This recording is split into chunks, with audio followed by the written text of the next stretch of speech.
The Planning and Zoning Commission to order on Wednesday, May 15th. Take a roll call of show that everybody is present except Mr. Troy Bush. First item on the business item to look over is the order of business. Mr. Hadley, is there any changes to the order of business or additions? No, there isn't, Mr. Chairman. Thank you. Hearing no changes. Commissioners, any questions on the order of business? If not, I'd look for a motion to approve. I'll make a motion to approve. Second. We have a motion and a second to approve the order of business. Any further discussion? Hearing none, all those in favor say aye. Aye. Opposed, same sign. The order of business is approved. Item 2 are the meeting minutes from the May 15th meeting. If everybody's had a chance to look at those, if there's any changes or corrections to those. Mr. Chairman, I'd move to approve. We have a motion to approve the minutes. Do we have a second? Second. Second by Mr. Karski. Any further discussion on the minutes? Hearing none, all those in favor say aye. Aye. Opposed, same sign. Motion carries and the minutes are approved. Our first action item today was a final plat for the Evangelical Bible Church Subdivision, Lot 1, Block 1, located in the northeast quarter of Section 28, Township 140, Range 96 West, 5th, City of Dickinson, Stark County, North Dakota. The site is approximately 8.03 acres. Mr. Hadley, do you want to introduce this first item? Yes, thank you, Mr. Chairman. This first three items are all tied together in the review, and the applicant is here to explain the history on it. But what we're trying to do is clean it up. They did purchase a piece of property a few years ago, added to their site. It needed to be platted. It wasn't. We're combining that into this parcel that they're also purchasing, and then dedicating some right-of-way that we will need for the development of that vacant parcel to the north, which is who they're purchasing the property from. The rezoning brings the property in compliance with the zoning that the church has currently, which is R2. And they are the last request is they're proposing to annex the rest of their property, which their portion of it right now is in the city, to annex into the city as well. The alignment of the roadway and the alignment of the parcel fits with a past master plan that was acknowledged by the city and the applicant and the owner of that parcel to the north. So it'll fit within the access and the right-of-way off of 6th going north into that site. So it does make some sense. I believe that the applicant they can address. I don't think they have any intentions in building on that property right now. They just want to add some more property for their school and church site. With that, maybe I'll let them add to that, and we can add comments at the end. Okay. Somebody from the... Good morning, I'm Steve Rude with, oh boy, this is loud. Steve with AE2S on behalf of the applicant, Evangelical Bible Church here. Mr. Hadley pretty well summarized it. They just have an opportunity right now to pick up about, I don't know, 3.5, 4 more acres that from the guy that owns the whole quarter section to the north. He's getting on in years, and he may be wanting to divest, that property, and they have an opportunity to work with him right now. And so they just want to pick this ground up just in case they ever do want to do something different. And again, as Mr. Hadley said, there's been a kind of a mess of things in the past, and we're just trying to straighten it all up and bring it up to modern standards and with zoning and annexing and so on. So I'll answer any questions you have. And Commissioners, do you have any questions for Mr. Rude regarding this request? I guess we're right, good. thank you. So, Mr. Hadley, how do we, obviously we'll need a motion for each part of this? That's So- correct, yes, sir. At the back of the review, you'll see 3 separate motions that I outlined. And so it would be a motion, yes, for the subdivision, motion for the zone change, and then motion for the annexation Okay. recommendations. Just for, I think everybody's pretty aware of the site. I believe it's the Hope Christian Academy School also.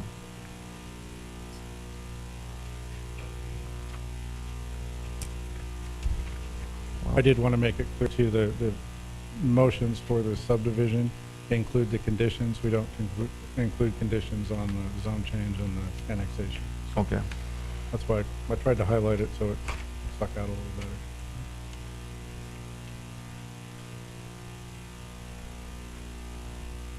Are we ready for a motion? Do we need a public hearing on this? Yes. Oh. Yes. All of them are public hearings, yes. Well, then we better start with that.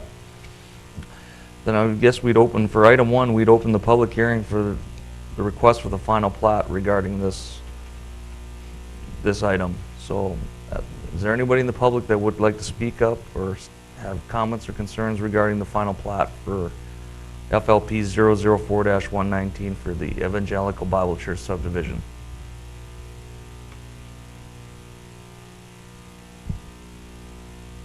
Okay, seeing nobody from the public, we will close the public hearing on the first item. And we will open the public hearing on the second item, the rezone or REZ-002-19, the zone change from AG to R2 for the same property. Is there anybody in the public that would like to step forward with comments or concerns regarding the zone change?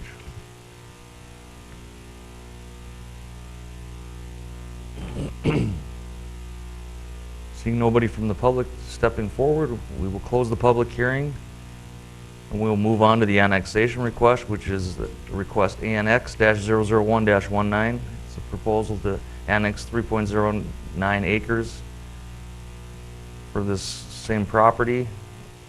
Anybody in the public that would like to step forward and make any comments or concerns regarding the annexation request?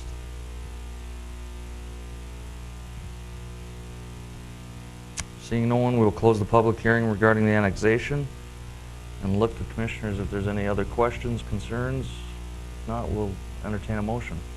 I move the City of Dickinson Planning and Zoning Commission recommend approval of the final plot of PVC subdivision FLP-004-19 as depicted in attachment A with conditions as meeting all the requirements of the Dickinson Municipal Code and also being in the interest of public health, safety, and welfare.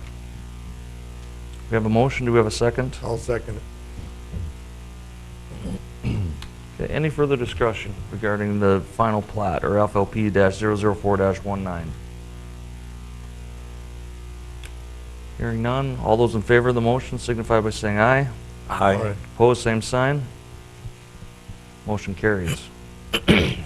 Chairman, I move City of Dickinson Planning and Zoning Commission recommend approval of rezoning application REZ-002-19 as depicted in attachment A, as meeting all requirements of the Dickinson Municipal Code and also being in the interest of public health, safety, and welfare.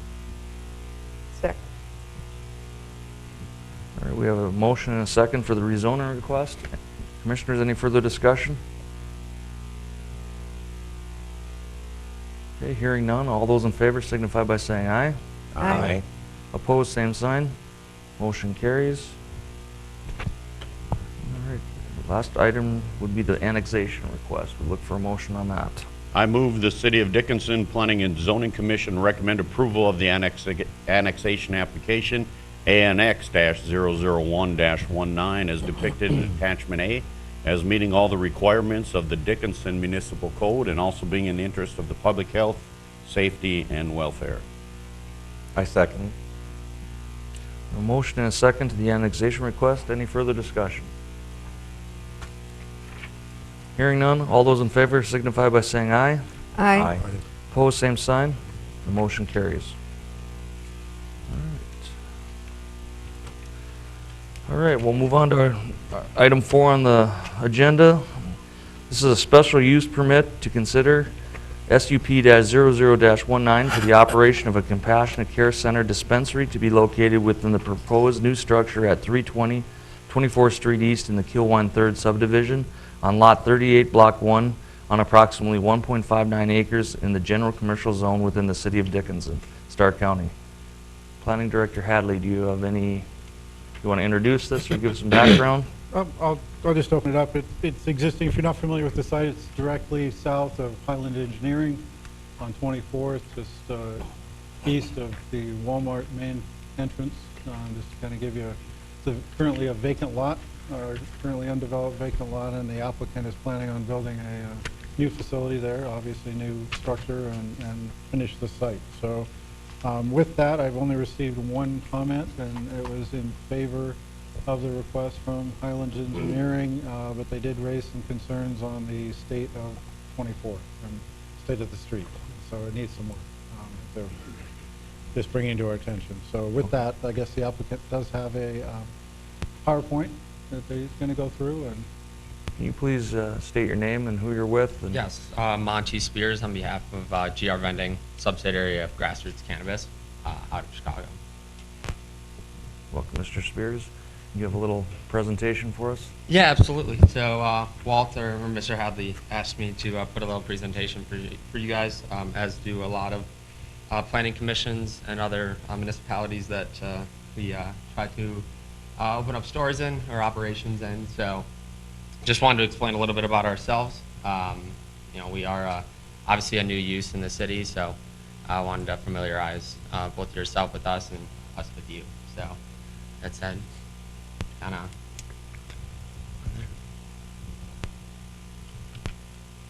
Oh, sorry. Gotcha. So, company overview. We were founded in 2014. We are actually, it's a little bit outdated. We're the largest medical cannabis company in the privately held cannabis company in the United States. We have 53 dispensaries. We have about 75 licenses, so we're vertically integrated, meaning that we have grow, processing, as well as dispensaries. Obviously, we're most focused on dispensary operations for a multitude of reasons across 11 states. We've raised over about $170 million thus far, including a $90 million raise that we closed just this past March. So we're well vested and have the capital to run operations here in the city. This is kind of a overview map of where we're at across the country, obviously mostly along the coast here, as we fill in the country here with as medical states start to open. Obviously you see here in North Dakota, I just wanted to point out, and I'll point out later in another slide as well, that we have one of the 2 grow and processing facilities as well. That one is in Fargo in the entire state. We have 4 of the 8 dispensaries here. Well, we're licensed for 4 of the 8 dispensaries by the state of North Dakota Department of Health at this time. Again, just reiterating, this is kind of our timeline. You guys can look through this if you'd like. But again, just pointing out, in May of 2018 was when we were rewarded the cultivation license here in North Dakota, in Fargo, and then obviously in April when we were awarded the final 4 here in surrounding municipalities in North Dakota. Just kind of can skip through this slide a little bit. Just wanted to quickly go through what I'll be going through here in a minute. So here's our proposed site. Obviously, I assume a lot of you are very familiar with the site here, just east of Walmart on 24th Street. Vacant piece of land here that we're planning on redeveloping. The site itself will be about 4,300 square feet. We're going through building permits as we speak. There's kind of a rendering of our facility. We kind of redeveloped our retail operations to more of a modern type look here. Again, and if you notice, kind of in the end of the facility, you'll see the secure transport. That's where it's a garage that opens up, and where we pick up any leftover cannabis for our secure delivery as well. Here's kind of a proposed, and this isn't exactly how it will be. Obviously, we'll have specific floor plans, but the basic layout of the dispensary is you'll walk in, and there'll be a vestibule where you have to check in with your medical cards.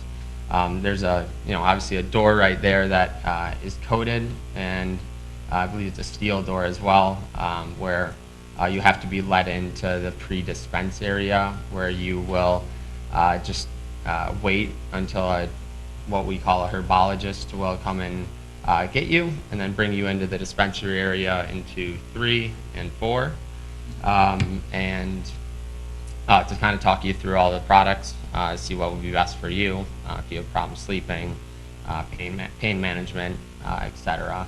So no one will ever be in 3 or 4 by themselves, just kind of roaming around. They'll always be with what we call a herbologist.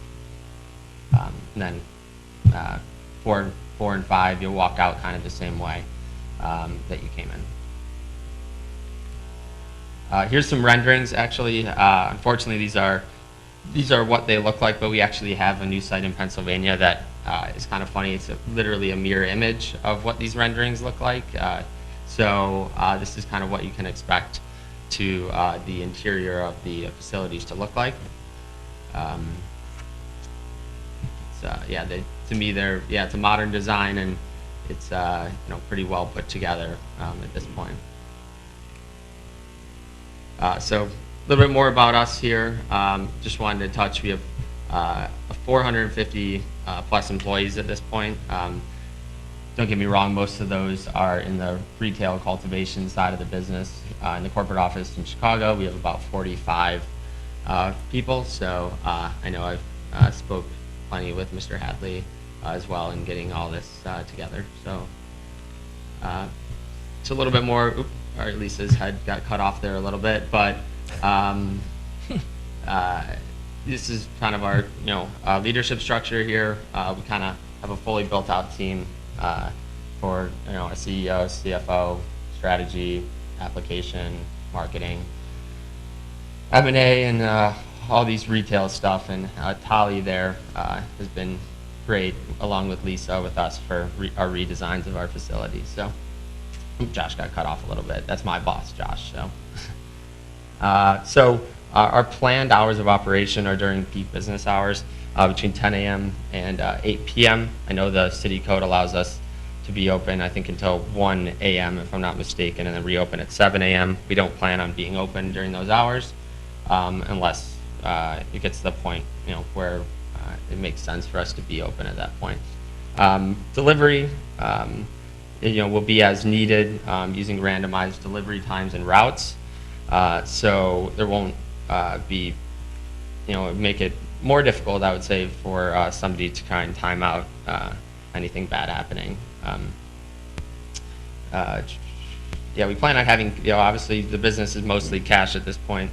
We plan on having, we don't want to sit on a lot of cash at once, so we plan on having 1 to 2 pickups per week, but those will not be scheduled. Those will not be a set schedule. We plan on employing 10 to 15 employees at first. Easily, that could get up to 20 to 25 employees as well, full time, with access to benefits and comprehensive training. So obviously, a main concern of the residents and the commission here would be our commitment to safety. I would like to, I like to say these facilities are a lot like banks in a way.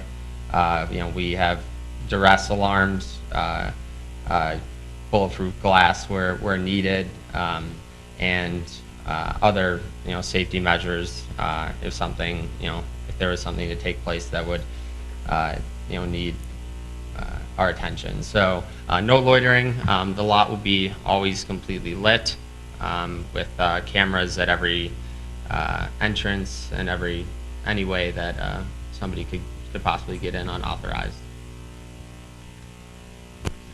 Just more security stuff here. Don't want to bore you guys too much here, so I will just kind of roll through these. I kind of touched on them earlier.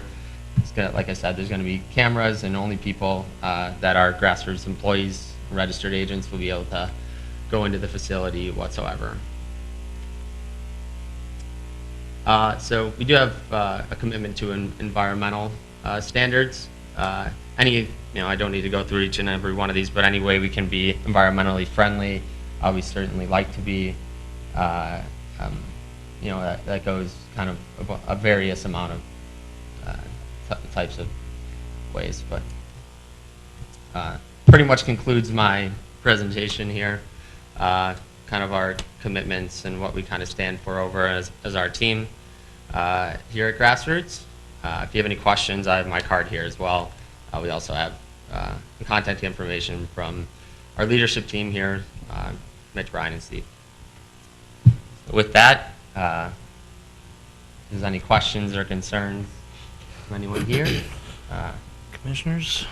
I do have a question, I guess. You talked about herbologists. I imagine this is similar to a pharmaceutical operation. What are the requirements to become a herbologist? Is there background checks involved? You would think that's, a little bit of security involved there, I guess. Yes, yeah, they do have background checks, if I'm not mistaken. The state requires no one with a felony record can be a herbologist. That's what we call them, at least. And they go through, comprehensive, I believe it's 2-week training, and they'll be up in our corporate facility as well to go through all of the regulations, both from the city and state as well. Commissioners, anything else? Questions for Mr. Spears?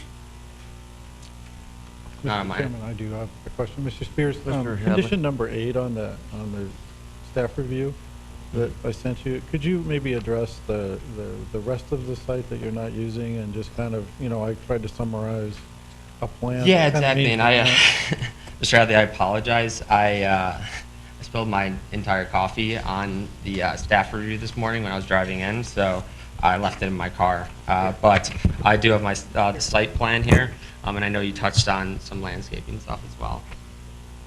Yeah, thanks.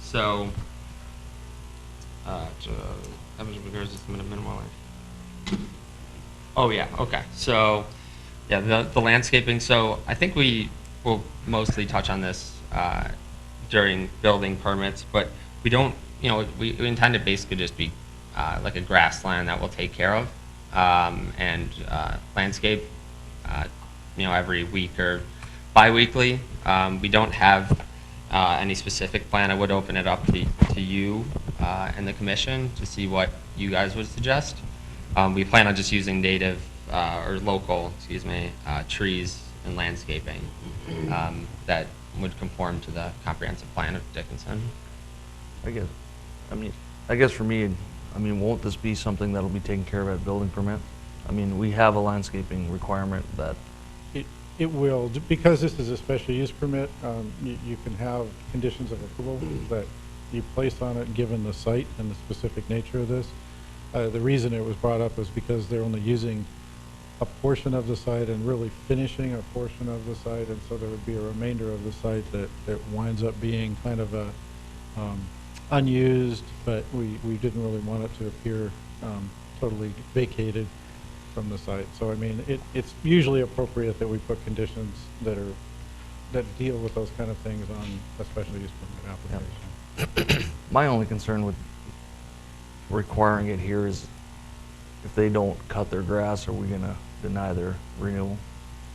Or is that going to something that's already covered in the code? It is, I believe, building and codes. Obviously, if it winds up being an unkept area and the grass gets tall or whatever, then they'd receive an enforcement letter to clean that up. So we're just trying to make it wind up being a little better environment there that kind of blends in with the nice site that they're building, and just reinforce it so our code enforcement folks won't have that issue down the road as well.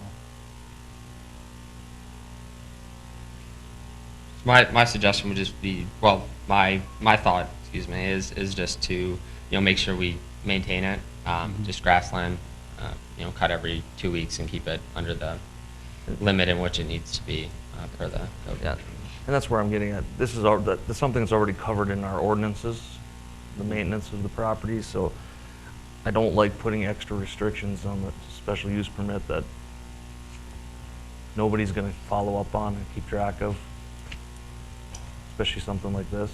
That's my opinion on it, but if they don't mow their grass, we're going to tell them they have to mow it, I would guess. Just to inform you, the city sent out letters to all the vacant lot owners and also the owners that are renting properties. And I know, because I've been getting calls from a lot of them, that they have to cut their grass, or the city's gonna cut it, and they Mhm. get billed. Yeah. Yeah, It's not a cheap bill either. Yeah, And then- my background is in real estate as well, commercial real estate, and we've had such instances as well, so we'll be very much on top of that. Mr. Spears, if you can have no issues with number 8, I guess I'm not here to take it out of there. That's just my opinion on it, so. I have no issues. Commissioners, any other questions for Mr. Spears or concerns?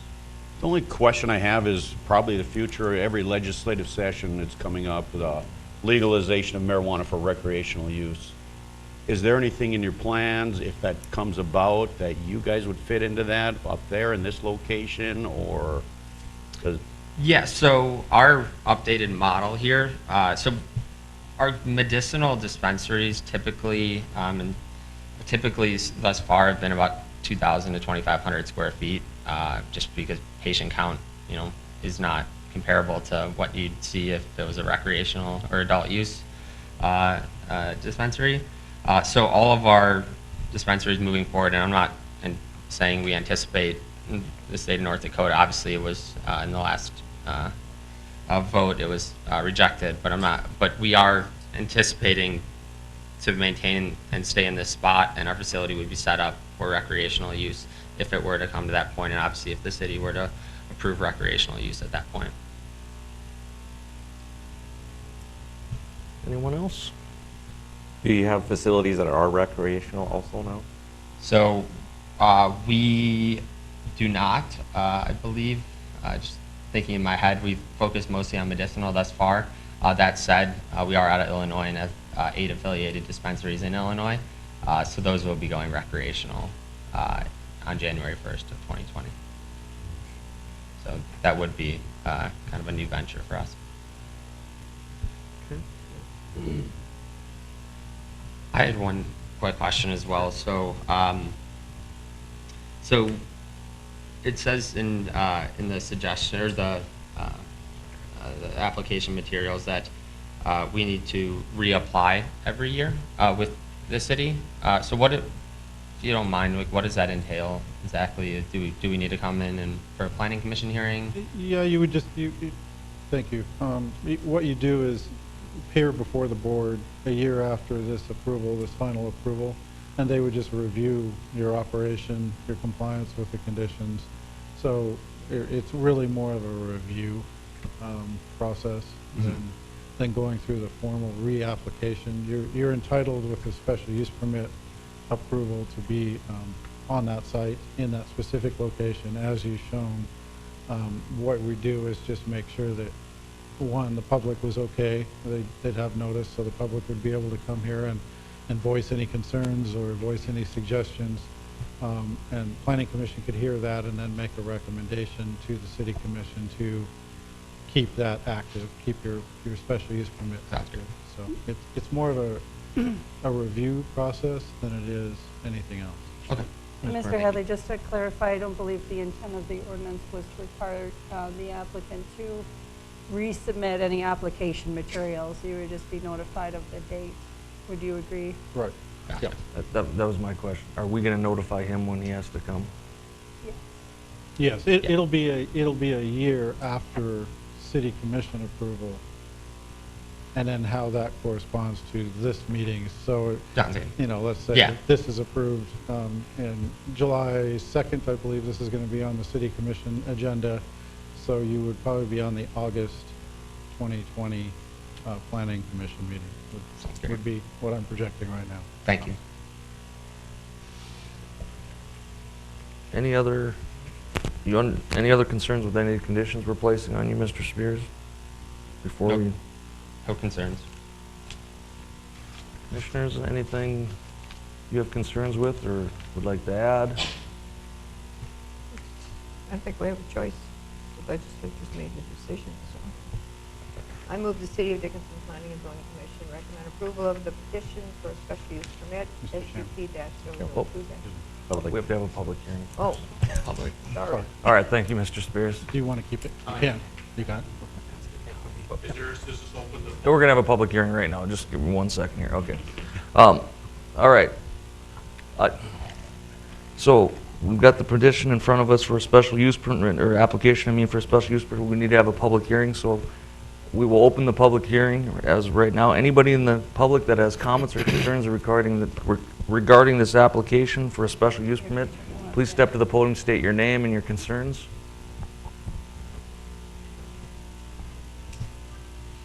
My name's Gene Kruger. I own Bierschbach Equipment and Supply right across the street. I'm just directly east of Highland Engineering. And you just touched on one of the concerns that we have as a company is if this would go full recreational. The increased traffic, I have a lot of high-priced iron sitting in my yard. With these businesses, typically is an increase in crime. And I hate to see my facility get victimized in that way. So that's the main concern that I have, and as I guess our property group that owns our company, that's the concern we have, is if it would go full recreational. Security and stuff that's been presented for the medical side of things is fine with us. It's if it would ever be approved for full recreation. That's our concern. And then also Highland Engineering has expressed a concern of the roads, and that's always been a concern of ours too. 24th Street is not a good street. It doesn't get well maintained. I do all the snow removal in front of our facility because I think in the 5 years I've been there, I can count on a handful of times the city's actually gone by and plowed the roads. So I have the equipment to do it, so we've been doing it ourselves, but that's another issue. So that's just the concern that we have, is if it would go full recreation of some of the other things that could happen there, so. What would be the process, Mr. Hadley, if, Well, I can tell you it'd be a public process. Obviously, it hasn't been approved yet, so at that point, just like when medical marijuana was approved, it took us 2 years to get that to the point where we're talking about it now or more. I would say it would take equally as long, probably, to get us to get the process down through the state and then through the local governments to do that. There would be some sort of a process that gets the public involved. I can't imagine us not having a public process to do it, so you would be notified one way or another if it ever took that step. This approval doesn't allow the recreational use at all. Correct. So, Yeah, and we're okay with that. It's just Yeah. we're looking down the road. You know, obviously in a couple of years when the public vote comes out again, it's going to be on the ballot again. yeah. So They would have to reapply for recreational. Yeah, they'd have to, through the state, whatever process that would be, they'd have to apply for a recreational permit for here, and then they would have to go through our process, whatever we craft, and wherever we would allow it. That might not be, maybe we'd look at it at that time, that might not be an area that we would allow locate recreational. recreation. So, you know, this specifically is for medical dispensaries, so I don't know that we would really entertain. Just because we allow medical there doesn't necessarily mean we put recreational there as well. Okay. So, I do have a question, if you don't mind. Sure. Typically, you said typically there's an increase in crime with these facilities. Do either of you have any statistics supporting or refuting that? I don't know if that would be the case, I guess. I haven't done a ton of research with it, just a few things I've read in Colorado and some of the other states that have made recreation legal. There has been increase in burglary and larcenies and things like that. So I'm not saying my facility would be burglarized, because I am secured and gated in and all that stuff, but it's always a concern if I'm right across the street. So, understandable.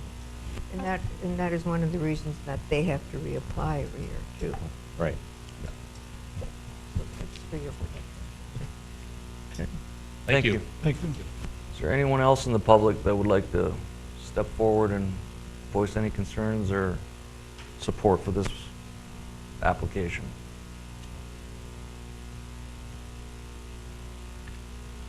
Seeing nobody else from the public, we will close the public hearing. Commissioners, questions, concerns? Mr. Chairman, the only thing I have is, I think I agree with you on number 8. I think it's redundant in there. If we do make a motion on that, I would like to see that struck as a condition. Okay. You gonna make that motion? I sure can if we're ready. If you guys are ready to, we're open to a motion, so I move the City of Dickinson Planning and Zoning Commission recommend approval of the petition for a special use permit, SUP-002-19, for a compassionate care center dispensary, subject to any appropriate conditions required by the commission as meeting all the requirements and intent of the Dickinson Municipal Code, State of North Dakota standards, and also being in the interest of public health, safety, and welfare. And the following additional, I guess, adjustments there is striking number 8 from the conditions required. a motion Second. and a second to approve the special use permit. Any further discussion? Or we take a vote? Hearing no other discussion, all those in favor of the motion signify by saying aye. Aye. Opposed, same sign. Motion carries. Thank you. All right, we'll move on to number 5 on our agenda items. Is consider a preliminary final plat for FLP-002-19 for the Museum Drive addition of replat of Lot 1, Block 2 of the replat of Blocks 1, 2, and 3 of Interstate 3rd Edition. The site is located in the northeast quarter, southwest quarter of Section 34, Township 140, Range 96, to the City of Dickinson, Stark County, North Dakota. Mr. Hadley, I think this is just a cleanup thing too, if I... It is, Mr. Chairman. The city engineer and his department have been working on this plat for quite some time as far as figuring out what right-of-way we needed on Museum Drive and then what we could actually plat and then potentially transfer to the adjacent property owners. And I think this is basically, it is a cleanup item. We're trying to, as you know, right across from the park there, we have kind of an unkept area that if it was part of people's yards, it probably would look a little better, and then also the city could maintain the remaining parcel that we're keeping as far as right-of-way for future expansion. Pretty modest area that we're keeping. I believe it's about a 20-foot area. All of the parcels that back up against Museum Drive, except for Lot 1, would have the opportunity to add property to their lot. Now, as I said, we put this on the agenda, and it was kind of a project that engineering staff was working on. So, I mean, I know that much about it. I don't know any more engineering details on it, but I believe that we're keeping what we need for future use. I can give you just a little background. If you guys look at the map, those little squares that are adding on, we've come to find that we own that property. We really don't have any use for it. And there's a lot of encroachments on it, fences, sheds. So I think we contacted all the landowners and asked if they were interested in just extending their boundary. And everybody came back pretty much in favor. I think engineering did that, Craig did that at one time. So now it's just a matter of replatting it, cleaning it up, and getting that property transferred to those landowners, so. It is a public hearing process, and we haven't received any comments. I haven't received any comments on this. All right. We'll get a public hearing first, so. Any commissioners have any questions for Mr. Hadley regarding this before we go forward? Not, this is another public hearing, so we will open the public hearing. Does anybody in the public have any comments or concerns regarding this preliminary final plat for FLP-002-19? Good morning. My name is Dolores Bookie, and I live at 181 12th Street East. Okay. And that's just the second house off of Sims and right across from the museum. And I've been wondering, right now, the city has just mowed the grass and the white dandelions now. They're not yellow anymore, they're getting white. And the grass is about a foot tall, and so are the dandelions. And the new batch is coming up. Now, I'm at the bottom of the hill, so I get all the runoff and all the weeds and everything. And my mower will not take mowing the grass that's this high. And I was wondering if, before the city turns it over to us, if you can mow it? And what about spraying for the weeds and the dandelions that are back there? That would be appreciated. I mean, I've tried to keep my backyard, I don't have a fence across my backyard, I have trees there. And I try to keep my yard, you know, free of dandelions. I take care of it, I have it sprayed. But I'm not going to spray that part back there because I would have no use for it. So, and I was wondering when is somebody going to come up and measure and put sticks or something there so that we all know what belongs to me? And Mr. Hadley, do you have any, I wish somebody from engineering, are we going to survey it? Yeah, it It's is been surveyed. Are we going to locate the property pins for everybody? I believe they're there. I think we have a representative from Highlands here. He would probably be better suited to answer it, but I'm assuming since we have this here, it's already pinned and ready, so they should be locatable. okay, but- because I don't know, I haven't found anything back there. I mean, the weeds and the grass are so tall, you can't find anything. Sure. And you're at what address? 181, So you're lot 2 there? Okay. yeah, I'm just right, second house off of Sim Street. Okay. We will definitely pass that on. I'm sure we will get over there and mow it and make sure we locate the pins for you. All right, because they've mowed the park 3 times already this year, and they mowed back there once.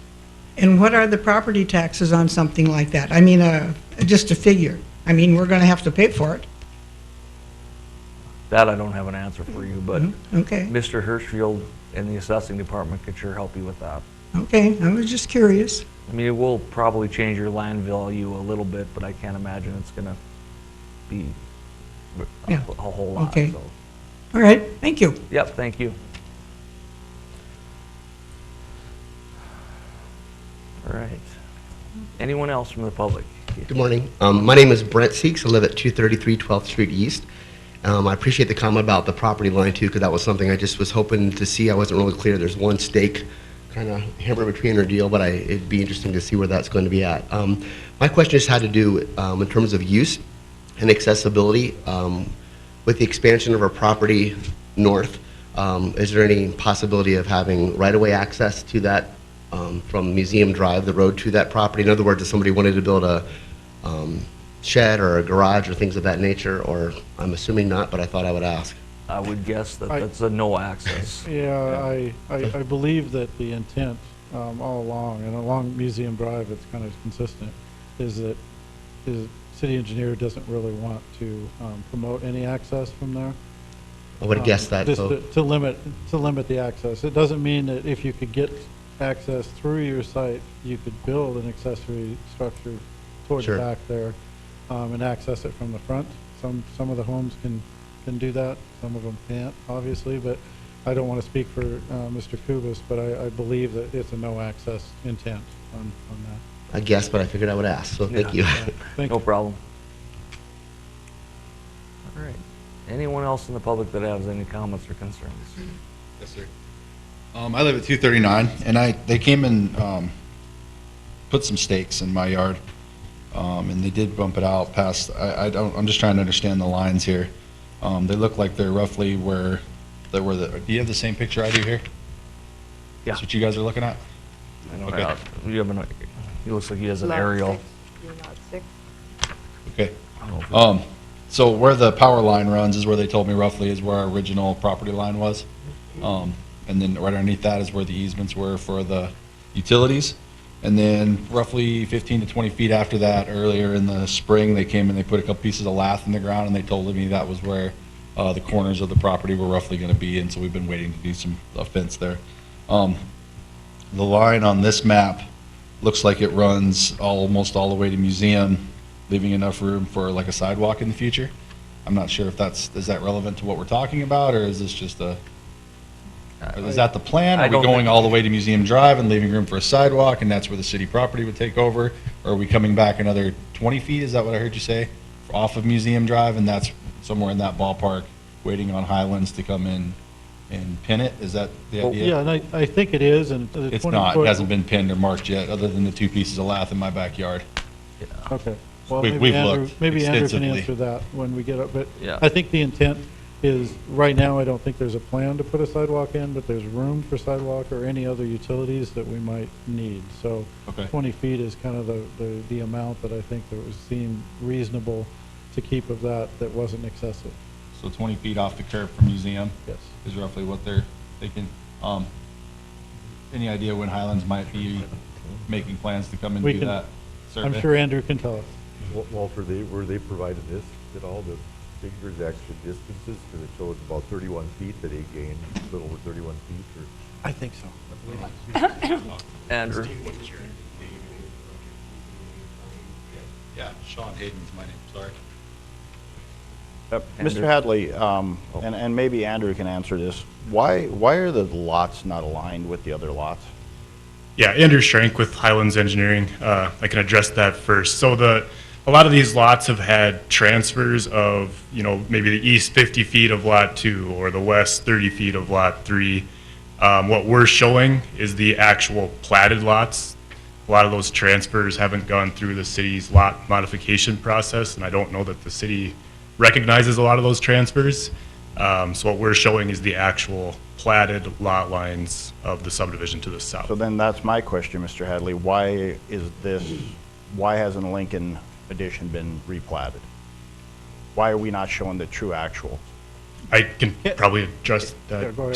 too. We had discussed that option with Craig. What happens then is we need signatures from every single landowner as well as the city, and the conveyance of lots gets interesting because now we have 16 parties involved with lots that don't match what's necessarily deeded through the plat. So it would have taken a multi-step process of many certificates of survey with deeds and then following up with another plat. And to help simplify the steps, we ended up just taking care of the city property, and the city is the only signator. If the landowners decide that they would like to clean up their lot lines and combine these new lots that the city is giving them with their lot and make one single lot, it would be their responsibility then to follow up with a lot combination or a lot modification, and the city doesn't have that expense as well. But this should be done regardless for assessing values and everything else. It should be done. My question too is, what happens with their deeds? Right. They're not correct then. So the only transfer of deeds that would happen with this plat is the owner to the north would get Lot 1, Block 1 of Museum Drive subdivision. The city would not clean up anything as part of Lincoln, and I don't think that was the desire as part of this process to get into that. I think that would be their responsibility, is kind of our discussion with Craig. But They would have two deeds. Right, but it should be. Two separate It parcels. should be cleaned up. Because on a warranty deed, they don't just take lot 1, block 2 anymore. It has to be the actual description of the lot with, like, point beginning to the, Well, so you'd have two legal descriptions for that little. when this plat gets recorded, their legal description would be Lot 1, Block 1, I think we call it Museum Drive subdivision. That would be the only thing that would be on that deed. That would be the legal description that would get transferred. Mr. Banker, help me out here. You know what I'm talking about, don't you? Yes. When somebody buys a property, Gary Smith, you want to come up and help me out? But that's why I'm stating this needs to be cleaned up just for the purposes of the transfer, future transfers and sales. Yeah, my name's Gary Smith. I live at 245 12th Street East. I agree with Shirley. When there's a plat drawing done by, when somebody buys that property, that plat drawing is basically, okay, here's what I own, what I can put a fence on and everything else. Now, if this is all off, holy smoly, you know? We have some problems in real estate and banking with the right legals and everything else. Let me jump in real quick. A few years ago, we did tighten up our lot modification process, and because before that, the recorder was just taking, if I'm buying 6 feet east of my lot, selling it to Shirley, let's say, they would just record that. And that's how this came to be. We've tightened that up. That doesn't happen anymore now, but we have a whole city full of that, just to be honest with you. This isn't the only place. So it is an area where in North Dakota, you can buy and sell land with no guarantees. So you could record those at that time. You could record that, and the recorder would take it, and it would be part of the record. So then you would wind up having Lot 1 plus the east 23 feet of Lot 2, and it was just fine. That's the way it's always been done. That isn't how it's done anymore. So, you know, with cleaning this up, we are allowing those property owners to add that, but we also are allowing them and giving them the opportunity to clean up their own lot if there's a title issue, or if the lending folks, sometimes the lenders and some, you know, I talk to a lot of people on this stuff, and sometimes lenders don't care about that, and sometimes they do. And, you know, from our standpoint, you know, if they don't care about it, from the city standpoint, I'm not going to go out and make them do that at this point, because they're not really asking to do anything above and beyond what they're doing right now, which is own the property that they've owned for 50 years, let's say. So it's a little more confusing. Mr. Chairman, I'll just offer just a little history about this particular parcel or area. First, the city doesn't convey warranty deeds, just quitclaim deeds, because of the ownership interest goes back so far in time, generally speaking. The other thing I think with this particular area, and I'm reflecting back on the presentations Mr. Kubis made to the commission, I believe that there was some struggle, and maybe Andrew might be able to speak to this, there's some struggle making contact with all of the lot owners along the line. And so while many of them had expressed interest, not all lot owners did, and the result would have been, if we went through the more formal process of not being able, you might have several that wanted to sign off on the deed, but some that did not. And so I believe that's how this, and I see you're nodding, so my recollection is somewhat accurate, and maybe you can elaborate on that, because I believe you did talk about that process of the individual conveyance to landowners initially, and the result was this because of that issue. Yes, that was part of our discussion. As I said, we'd have to have multiple signatures on this plat, and you cannot convey property through a plat. So what would happen is if we platted the city piece with the owner's piece to the south, somehow we'd have to transfer the city piece before we plat this property. So it added a whole nother step of conveying basically what we're platting today, and then doing a plat to combine it with the lot to the south. So it really complicated the process. It added a lot of signatures, and we basically said if they want to combine these lots in the future, they can do that through the city's lot combination process fairly quickly and fairly easily. Just want to add something. If I ever sell my property, this is going to be a nightmare unless you guys plot it out where everything is, the plot the front where I can run a fence and know where property lines are. Otherwise, ooh, that's just my opinion. Well, we're gonna pin the stuff we're giving you. And we're going to find the front pins too, so we can kind of run stuff so we know where things Well, are at. that's your responsibility. Why would we find your lot pins?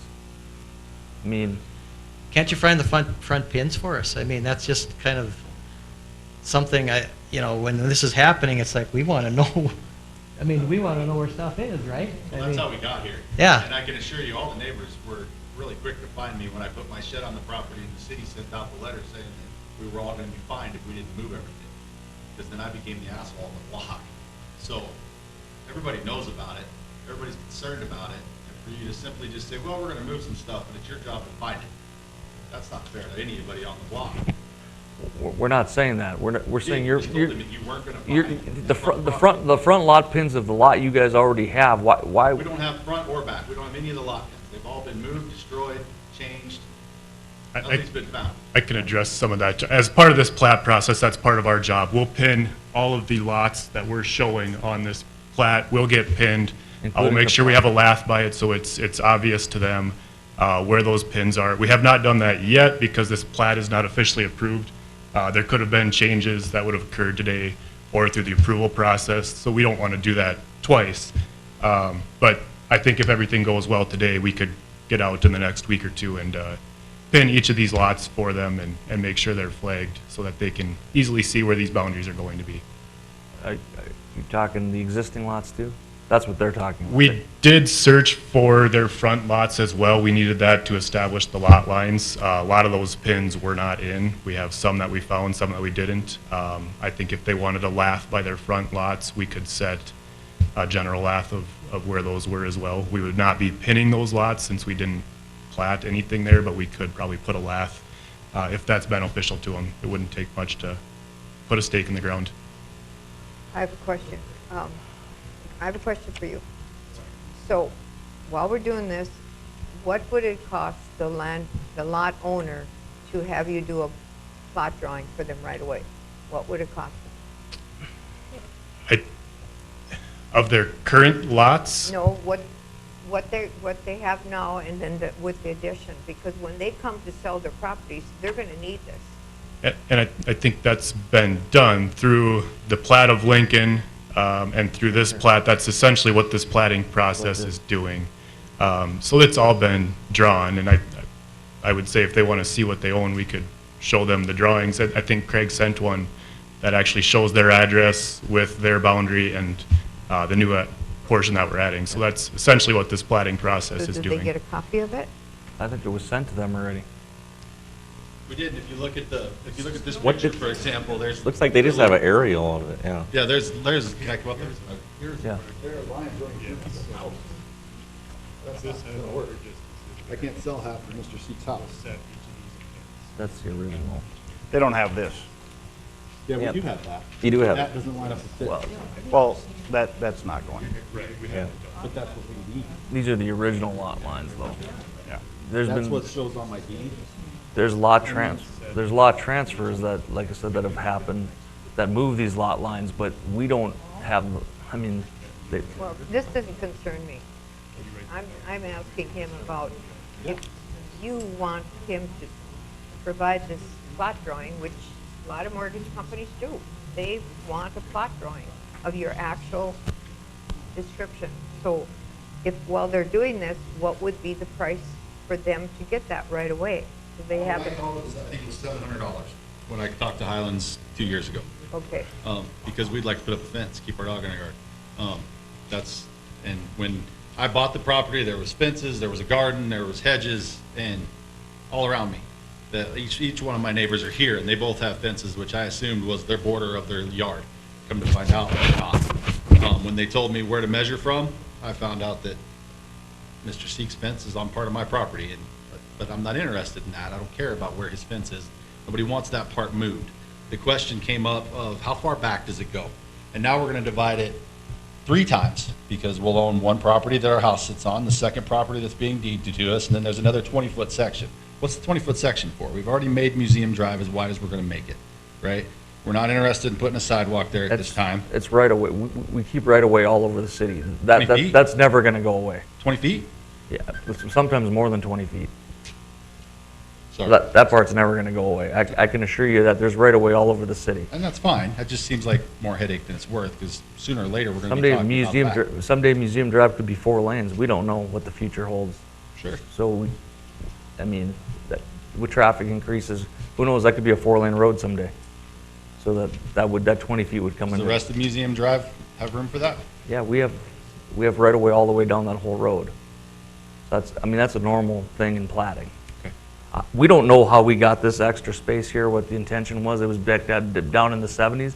Sure. We're just trying to give it to you guys because there's encroachments on it now. We don't want to take care of it anymore. I mean, there's sheds, there's fences, there's trees. So we're trying to make it so you guys have a bigger lot. I mean, we thought that all this stuff was worked out prior to this meeting. Obviously, it's not. So. Well, we appreciate it. Don't get me wrong. I appreciate your efforts, and I appreciate you telling us where the edge of our properties are. We just need somebody to mark it.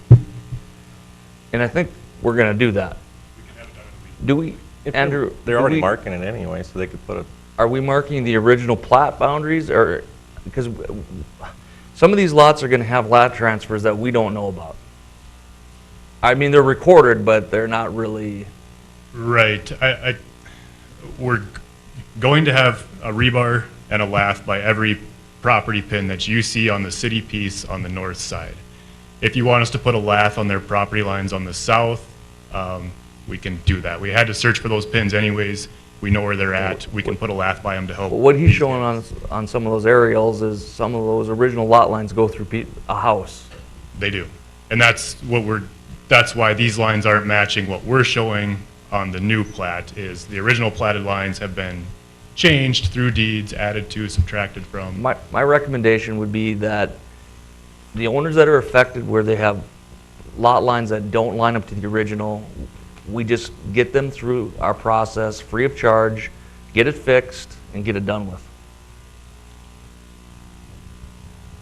You can put that, Mr. Chairman, you could put that as a condition on this, saying that you would recommend that we process lot modifications at no cost to lots 1 through whatever, for this specific. Do you know how many lots have modifications on them, roughly, by looking at this?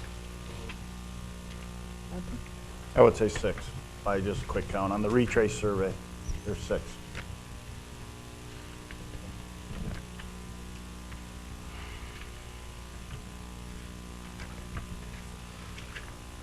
Yes, oh my God. I'd look at 9. I would. There's 7, I guess there's 7. There's that tiny little, so there's 7 lots.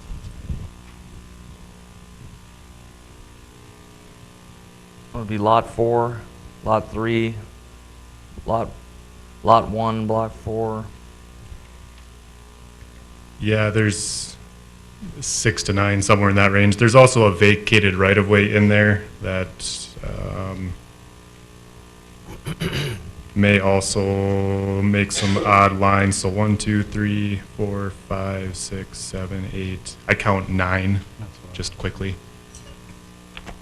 And Andrew, do you have this with the satellite imagery where you could put this over so it does show the actual? I think that's kind of what they're looking for. Yes, and so it's not showing it running right through their house on there, so that would be important, I think. Yep, we could very easily put that on an aerial image. And like I say, I think if we got out and staked this within a week, I think that would address a lot of concerns, so we can try and get that done here fairly quickly. That might show even better than what an aerial image would. So. Perfect.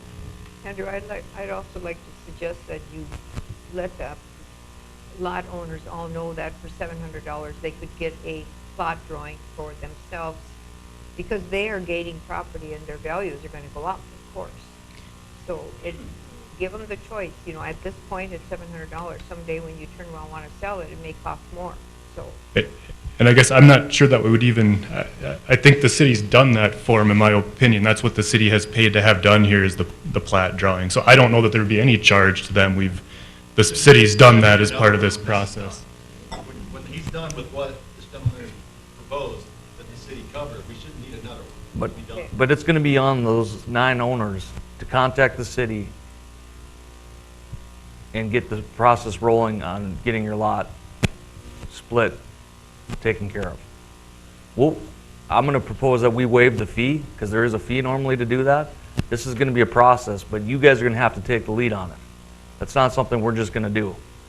So if you have a lot that's got extra space, like some of these, like a lot 3, block 4 has the original lot line plus another 30 feet maybe or something, that's never been properly recorded, that we need to get this stuff taken care of. Otherwise, this will never be right. That's what I'm trying to say. Because if I have Highlands go out there and mark them now, they're going to mark the original plat. It's not going to take into account for somebody selling you half a lot. Right. Or the 10 persons before you bought half a lot from the neighbor. It's not going to take that into account. Right, they're going to come and mark it, they're going to record it, they're going to turn it into the city. What part do we need to cover? At that point, it's done, isn't it? That's where the deeds get changed around, and then at that point, we just need that documentation from you. Or, I'm sorry, from the city, whoever office that is that'll hold that, the engineering group, I would assume? My question is, Andrew, if we have you mark the front lots, are we going to mark the original plat, or are we going to mark with all the lot splits? We can do either way. I think it'd be clearer to mark I think it'd be clearer for these guys if we just marked what's been deeded and where their lines are, the actual ownership lines are today. What's current to the date? Yeah, I don't think it matters what's happened in the, as you referred to the 70s. I mean, we got to know what's going on today. I think the only thing they would have to follow up with, so when you would have two deeds after this process is done, the deed of what you own today and the deed of what the city is conveying. And there is going to be a line there that is going to be established. If you want to combine those two together and basically have a single lot with a single deed, that's something that they would have to follow up with the city, and that's what I'm talking about. Correct. Okay. So you would have. So you're gonna have two separate parcels. You're gonna have lot 1, block 4, and you're gonna have lot 2, block 7, or whatever. Yep. You'll have two. If you want to make those one lot, you're gonna have to contact the city and make them into one lot. When we get that documentation from Highlands. Yeah. And you'll send that out to whoever you find discrepancies in. So that would happen after this plat is approved. So this Right. plat will go from here, if it's approved today, it goes to city commission. And from there, it gets recorded at the courthouse. Yep. And that establishes the legal description that they can use to transfer a deed to you guys. Okay. So after that deed is done, if you want to be Lot 1, Block 1, Museum Drive Edition, and Lot 1 of Lincoln Edition forever, I think that's fine to the city, from my understanding. If you want to combine those two into a single lot, you would follow up with a lot combination request to the city. And that's usually a $250 application to the city, and it sounds like they may be willing to waive that fee if you wanted to combine those lots. Would it be possible for the people who aren't here, once that process is complete, a letter with the two documentations of this is your old lot, this is what your new lot would look like, this is the process to repair what's been done, and to make this process the way it should be, would it be possible to get a letter sent out to everyone that's involved?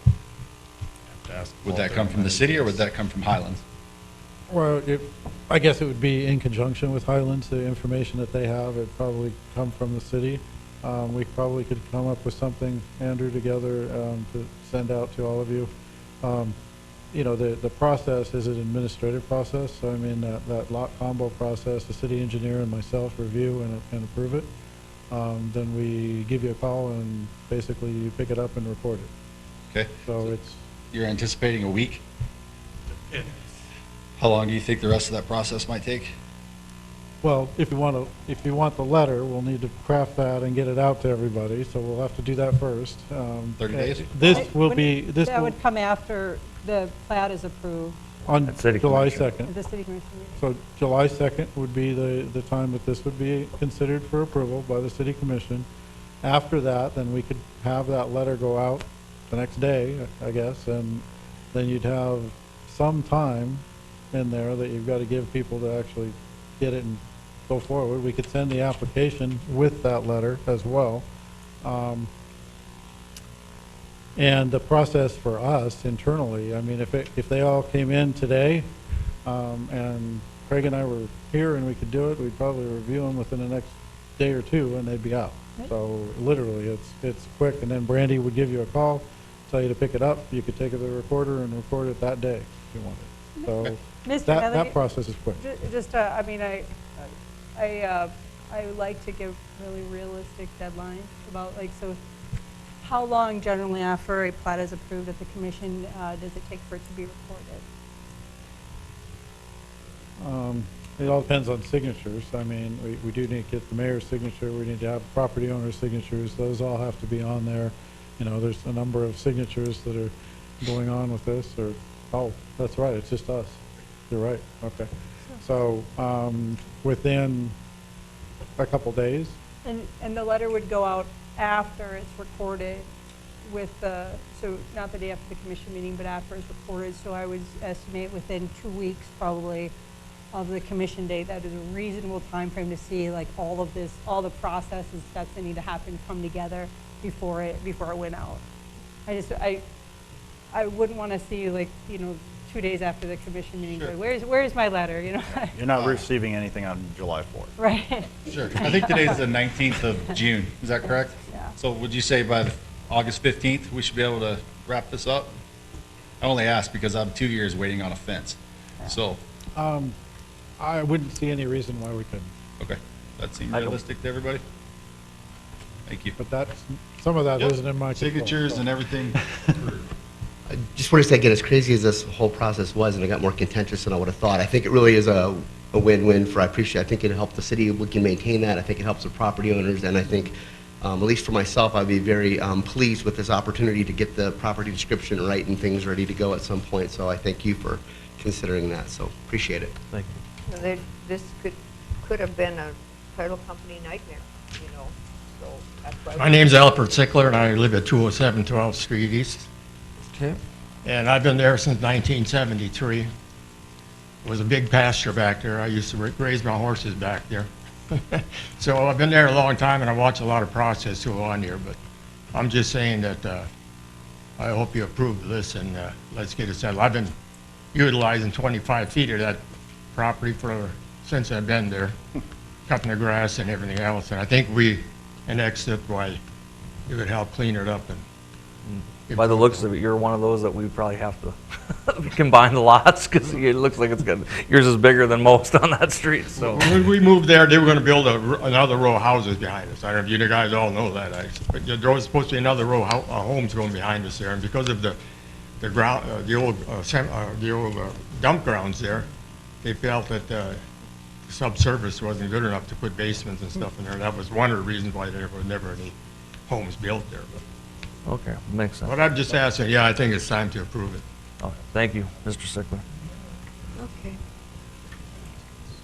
We have some history now. Yeah. All right. So do we, Public hearing over? no, I think, I think, anybody else from the public have any comments? If not, we'll close the public hearing regarding the plat. Commissioners, so I think we've heard of some options here. I think the way I look at it, we need to approve this plat. As a condition of the plat, we will get the lot lines staked for the homeowners. We will send them a letter on how they can do a lot combination and waive the fee. If that's the approach they want to go to, which that should be all included in that letter. And the only cost to them would be then the recording of the lot combination. Is that okay with everyone? Sure, and Yes. Would there Mr. be- Chairman, my understanding is a lot combination isn't necessary to put up a fence once they have it. It's not necessary, but if they want to have one legal description instead of having to deed over two parcels, they should come in and get the lot combination. Sure. Should there be a timeline on how soon they do that? It's 60 not a days, requirement. a year? It's not, the thing about it is, it's not a requirement. We're just trying to expedite some of these landowners' concerns that, you know, now we have this little square of land that has a different legal description. Let's make it into one lot. Well, if the city can help expedite that, we should do that. So I'm guessing out of the 9, there's going to be a couple people that aren't going to probably do it. So.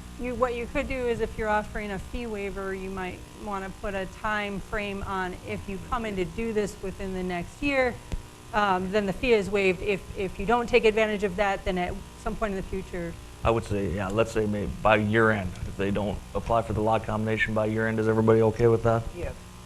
Then it gives them basically 6 months to do it for. I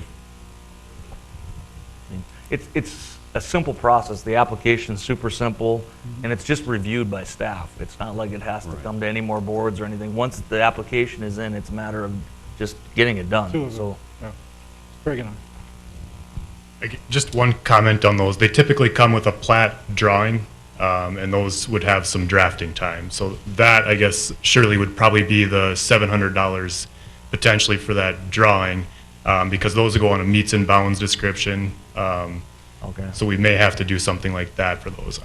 So we'll waive our $250, but the landowner will be responsible for the meets and bounds description drawing, correct? And That's up to you guys, I guess, but yeah, so that could and then be. the recording fees. Is everybody okay with that? Absolutely, and Yeah. I recommend they do it right away because they've given them a set price where in 2 years or 5 years from now, when they want to sell their property, it may go up to $1,200 for a certain, you know. Okay, I would entertain a motion with some of that. Hey, Brandy, what are we going to say? We have to add all this in there, right? Okay. Sounds good. So just to clarify the conditions then, let's just clarify them. By approving this plat, we are within, what, 2 weeks of recording, going to send a letter to all the property owners with a drawing of their property. We are going to stake their lot corners. We are going to send an application for a lot combination and describe the process. The lot owner's responsibility would be a drawing for the meets and bounds description and the recording fees. So everybody, and Till we would. December 31st. The $250, is it $250, Mr. Yeah. Hadley? The $250 fee that the city would charge for a lot combination, we would waive until 12/31 of 19. After that, that fee would not be waived. How does that sound? Everybody sound? Sounds perfect. Sounds good. And just for clarification, Mr. Chairman, those additional costs to the landowner are optional. They wouldn't have, okay. They don't have to do the Right. lot combination, it's Gotcha. only if they want to. Yep. So, But we have to have Highland's drawing, which, we'll call it $700, that you agreed to pay for earlier. We just circle back and now with the homeowners paying for it. you'll have If we wanna do the you'll have a drawing of what you're getting, but if you want to make it into one lot and they have to redraw it and give it a new legal description for the combination, that'll be your responsibility. And I don't think it's going to be $700. I don't know. I mean, I'm sure they can give you an estimate. I mean, they have all the surveying work done. It's just a matter of a draftsman move. And So, that's, excuse me, Mr. Chairman, and that's for your protection in the future, because they no longer, the title companies no longer accept that, excuse me, with just the lots and the block number. You have to have the legal on a warranty deed now. So when we say, well, we're not going to sell, well, then all of a sudden something comes up and 2 years from now you're going to sell. Well, we've already given you that option.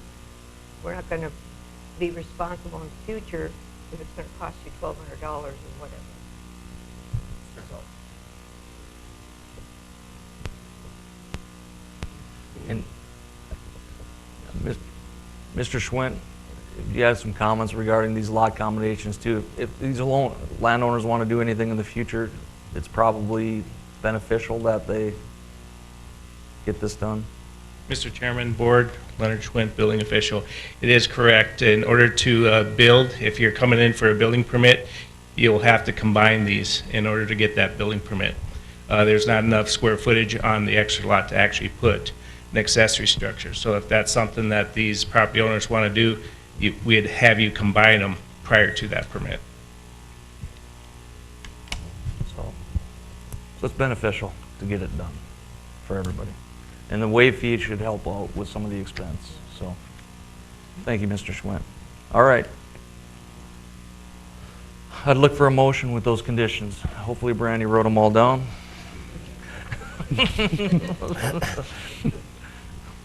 I move the City of Dickinson Planning and Zoning Commission recommend approval of the final plot for the replot of Museum Drive addition FLP-002-19 as depicted in attachment A with the conditions stated as meeting all the requirements of the Dickinson Municipal Code and also being in the interest of the public health, safety,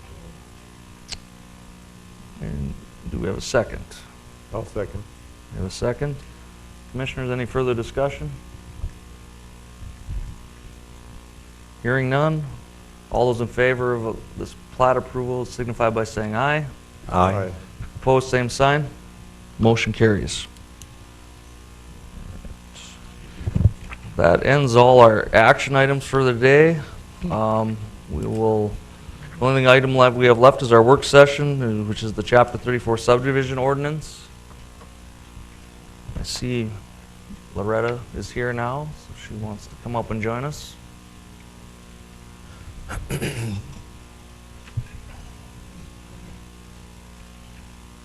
Thank you, everyone.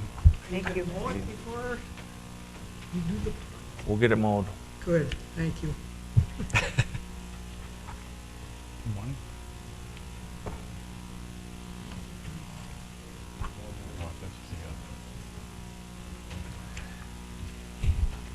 All right.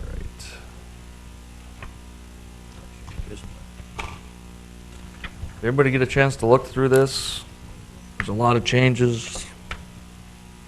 This was once before. There's been some changes since then.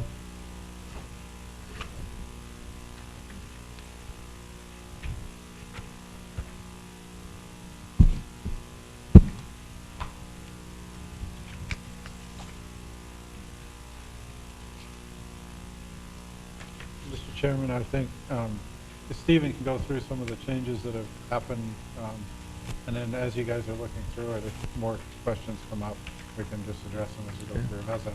Mr. Josephson, would you like to? Yes, thank you, Chairman Friedrich. Remember that this had come back. This had come before you a couple of months ago. Staff has been working on changes to Chapter 34, the subdivision of land section, for several years. We finally brought something forward for public discussion. I think the primary discussion at the last meeting had to do with the percentage of surety that the county was requiring in the direction of, or that was stated in here in the direction of the Planning and Zoning Commission, was for staff to go back and look at that. And the planning staff and engineering staff had some discussions about how to reword that. And I just need to find the section on here. I believe the way that it was written was it went back down to the 130%, plus there was a notification in there that there may be other inspection fees that would, just letting the developer know that there were other fees that could be charged as part of the development process. I can leave. We have both Planning Director Hadley and Assistant Engineer Marshak here. Most of the discussion did include City Engineer Kubik, who is not here today. But that was Kubis rather. But that was the language that was come up with. It went back to the 130%, and then also a statement saying, just letting the developers know that there could be additional inspection. There would be additional inspection fees, because I believe the way it was originally intended was that 160% was supposed to cover all of those fees, and there was a concern about that percentage and the cost of the developer. I was going to see if either Director Hadley or Assistant Engineer Marshak had some additional comments to add to my statement. Well, thanks, Stephen. The first thing I'd start out with is we have solicited and I thank Highland Engineering, because they've actually provided us a lot of input from their side of the table. And we've incorporated probably most of, I think we probably didn't incorporate a few, but I think we incorporated most of the comments that were made from them. It was shared with other surveying professionals in our area. We limited response. So I do thank them for actually stepping up and doing it. As Stephen said, the 130% is what we have currently. So that isn't a change. It's back to where it was. That seemed to be a more acceptable range, but we also all realize that we've had developments that have had issues because we haven't had inspections during construction. So we have a number of those that I've inherited, a few of them that we're trying to clean up right now. We have one that the City Commission is working on right now that they're trying to clean up, that is unfortunately going to cost us all and some taxpayer money to fix.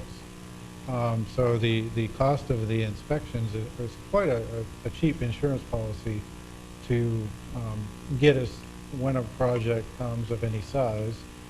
And we're going to have dedicated public infrastructure, roadways, sewer, water, whatnot, make sure that those are something that we are going to maintain into perpetuity, that it is what we want and it meets our standards. So that's the intent.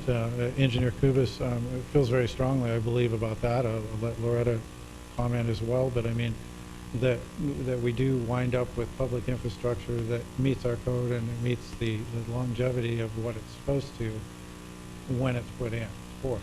to take over and maintain. So I think that's where we are on that part of it. That's in our subdivision code now.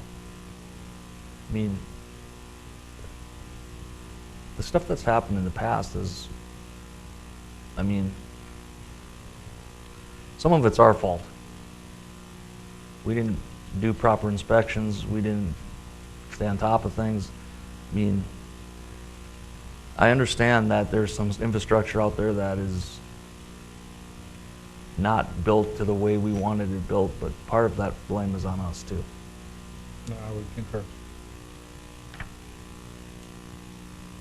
I think we went back to the 130% and then really spelled out all these other inspection fees that might come about with a project, typical things that a lot of times we take on as part of our part of the project, and we really want to make those known up front when somebody's coming in to do a project, so that they have clear understanding of what our expectations are on what we want to see, and try to have more open communication with that, so things that come up aren't necessarily a surprise as the project's going forward. I believe the 160% that was proposed originally was to cover a lot of those expenses and just simplify things, but we went back to the 130% and then spelled out what all those fees could possibly be that would come forward. And commissioners, you can find that if you turn to page 619 in your draft. That's, you can see where the language was changed from back from 160 to 130, and then there was language added as well as the cost of any additional review or inspection fees incurred as part of development as listed in another section of this code, of this chapter. And that list was already in our code. We just amended it to make sure that we were encompassing everything that we see come forward in these projects. Yeah, and y'all can correct me. I mean, it's not really an addition. This is a place to put it, so just that people are on notice of saying you may incur these additional fees which are on the books anyway. Correct. Yeah, we've already have them in our fee schedule to this now, so. Mr. Chairman, I guess my only concern reading through this, and I know it's in here in multiple areas, is the reference to a homeowners association shall be established. Maybe I missed reading through this. Is there any teeth to enforce that? Because in the past, we've had HOAs formed, dissolved, there's no maintenance done in these subdivisions, and we're saying in here there shall be an HOA, but we have no enforcement tool, unless I missed it, within it, to say you will maintain this HOA and you will adhere to the policies within this, Chapter 34. I mean, we're saying you shall form one, but they can form it and dissolve it a month after they get approval. And then we get the calls now that you have, ponds that are overgrown, and we say, well, basically this is an HOA effort, or they're supposed to maintain it, and it comes back on us. We have this situation along 18th, I think it's 18th Avenue. Painted Canyon. Painted Canyon area, that grass is a foot high or taller. That's what I mean. And it's supposed to be an HOA dealing with it, but I don't think the HOA... That HOA has never been established that I know of. And we say right here, on page 622, a homeowner association or business association shall be established by the developer to accept all future maintenance responsibility. Well, what's the teeth to keep that together? Let me address that, sir. In the past, we do have a number of homeowner associations that do function in the city that actually do that and provide that services. We haven't done so well on developments, and the key is, as we issue, when the developer doesn't own more than 50%, as he's transitioning and he's coming in for building permits for the last 22 lots in a subdivision, before he gets that next permit, that would be the time to trigger setting up that HOA, because it is the developer's responsibility to set it up. It's not our responsibility to set it up. The developers should be motivated to set it up because they're actually getting out of that maintenance responsibility that we have put on that plat for public use, public involvement spaces, we'll call it that, that are not dedicated to the city of Dickinson. So that, and we haven't done a good job at that in the past on larger subdivisions. My intent is when we have these now, that, but you know, we're kind of behind the ball right now. As development happens and you get to that point, then we would require a HOA to be established. Or one of the developers that are out there right now want to do a change, want to do some replatting in existing development that should have had an HOA. I'm making them establish an HOA before we're going to entertain a future plat for that development. And that's, you know, my way of now cleaning it up, but no, it should be when the developer is looking at less than a 50% ownership. But what's the mechanism to keep the HOA together? I mean, they can form it right now to meet your standards. Right. 6 months after everything's said and done, HOA is And all the dissolved. lot, We got ponds all the growing. remaining lots are transferred to builders or Right. homeowners. Well, Then what? They shouldn't do that. That's where Attorney Murtha can jump into this and say that we probably have a development agreement that says they shall have a homeowner association and they shall maintain these items. If we have that in an agreement, then Attorney Murtha could take that to court and. So what you would essentially be doing, Mr. Haley is correct, you would, if you want to have any enforcement mechanism, you would have to enter into an agreement, the development agreement, which they should be being recorded. And then, so all the property owners who then buy into the subdivision are on notice of what the terms of the development agreement are. Then you would have to, if they were to breach the agreement, it would be like any contract action. The city would have to take steps to sue, to enforce for breach of contract. The other stronger mechanism to do is to require some type of financial surety or guarantee that covers what you're trying to accomplish with that. And I would look to, you know, off the top of, you know, my experience with the city, the financial sureties that have been required haven't always been enforced. And if they are, they tend to be let go rather quickly.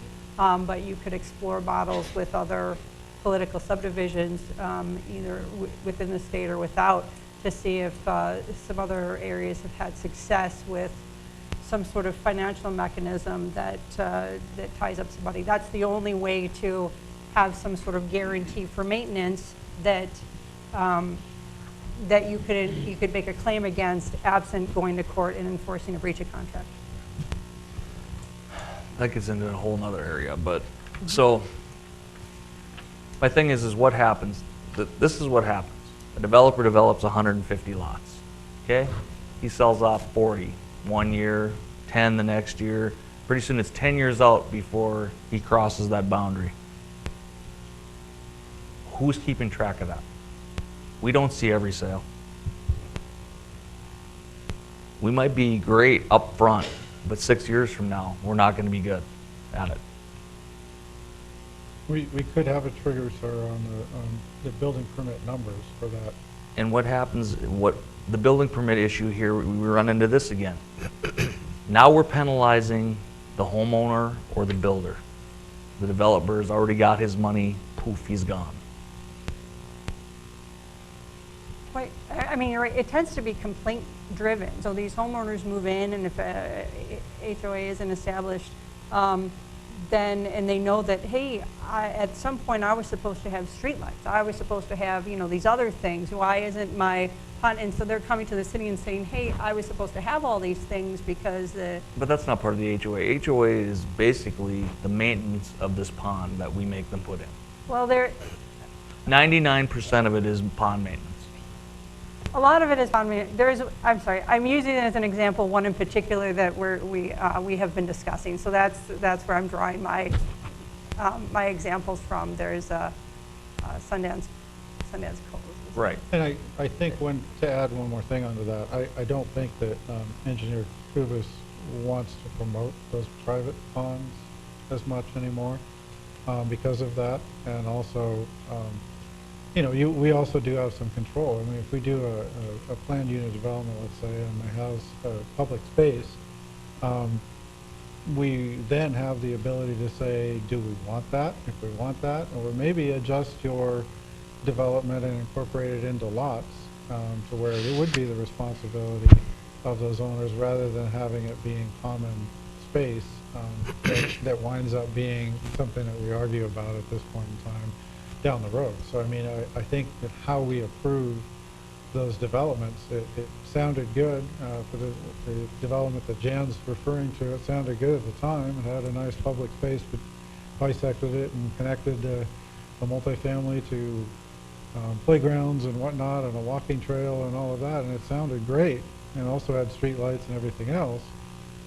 Today, there's no maintenance out there, and so the 6-year analogy that Mr. Chairman, you were mentioning is that we would have complaints like we have now on this particular thing. It's just that unfortunately the number of building permits has far exceeded where we could have just said, stop.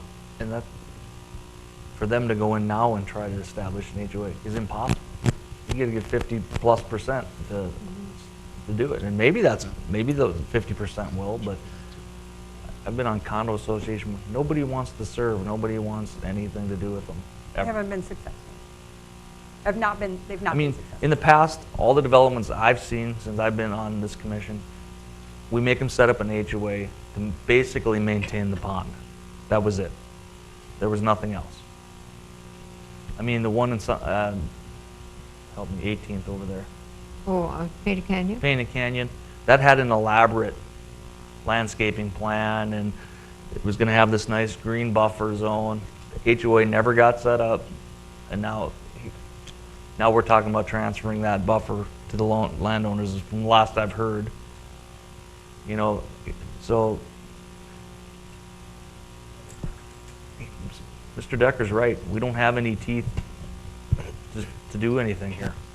We can sue the developer 5-6 years down the road, but what are we really going to get? 99% of the time, they set up a new LLC every time they develop a parcel. And the minute they sell the last lot, they dissolve the LLC. So you're going to be suing a shell company that has nothing left to it in it.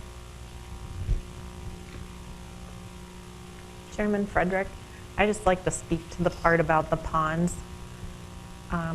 We weren't very good at doing stormwater control, so we'd had lots of people coming in during the boom and they'd just build and then it would run off on their neighbors.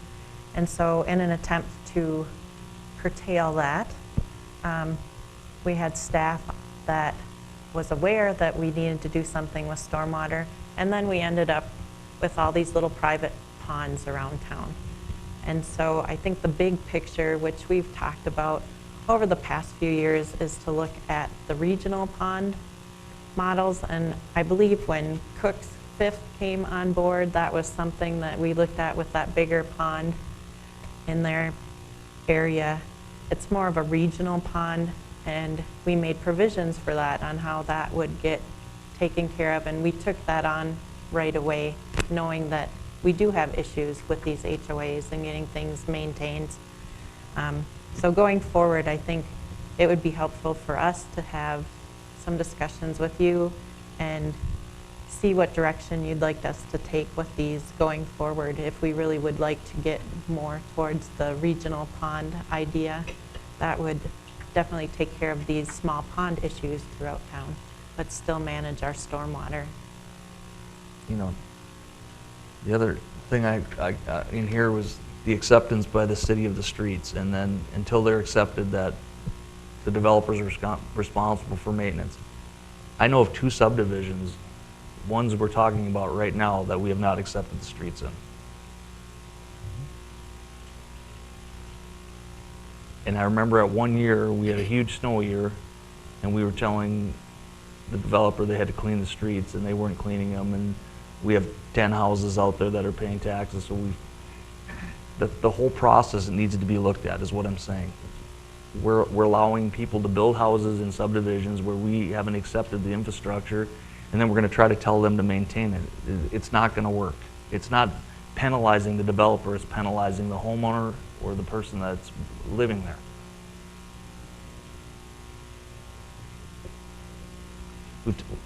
We talk about it.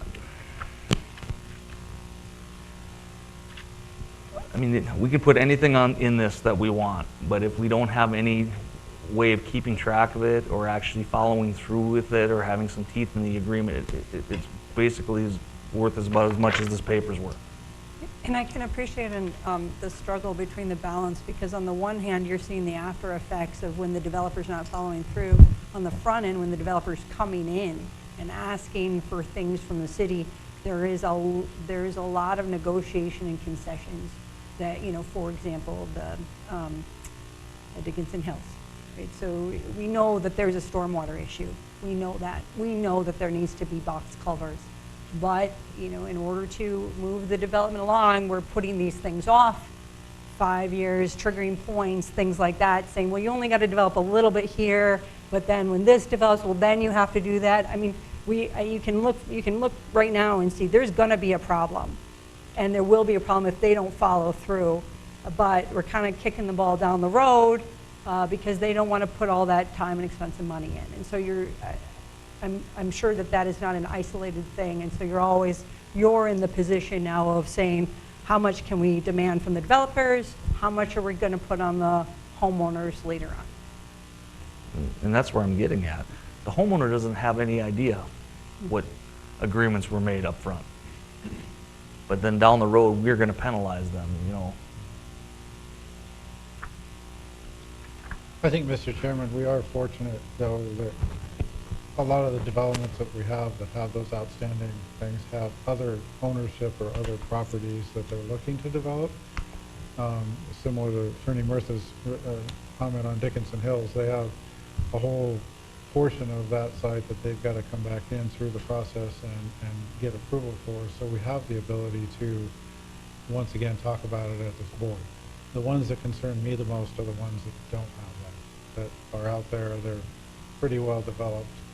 We are going to have to make a determination of whether or not we're going to go after them in court, or if we're just going to take it over and do it. So yes, you're right. We can't solve those, but we can solve the ones that still have additional property that's affiliated with that development that they want to expand down the road, because we have the leverage to deal with it at that time. So we're doing the best that we can do after the fact, I guess is what I'm saying. You know, the new stuff coming through, I'm not concerned with the new stuff coming through. All of the issues that we have right now are all old issues. They've been on the table since 2012, 13, 14. Those are the ones that we're having the most problem with, that we're trying to clean up. Mr. Chairman, the only time we have any teeth in it is when we take care of the problem and we bill it back to them on specials. That's the only way we can even collect, because a normal family moves every 2 to 5 years. So whatever you set up at the beginning, it's not going to follow through. And like you said, the homeowner doesn't know. There's the homeowners association. And Painted Canyon, for example, nobody wants to be the president. Nobody wants to be the treasurer. So there you are. How do you do? But if condos are different. You collect every year, you know, or it's all, the insurance is all in one. It's a little different on condos versus homes. The only thing with what you're saying, though, is, I lost my train of thought here, but specials is you're penalizing. I know. You're penalizing the homeowner then again. When they sell, that comes out of their proceeds as a penalty. But how do you go after the developer? Like you said, poof, they're gone. One answer to that is that you require a lot of those improvements up front before they even can build. I mean, that really is the answer. That is pretty typical across the nation and everywhere else that I've worked, is that, you know, we're haggling about streetlights in one of the developments right now.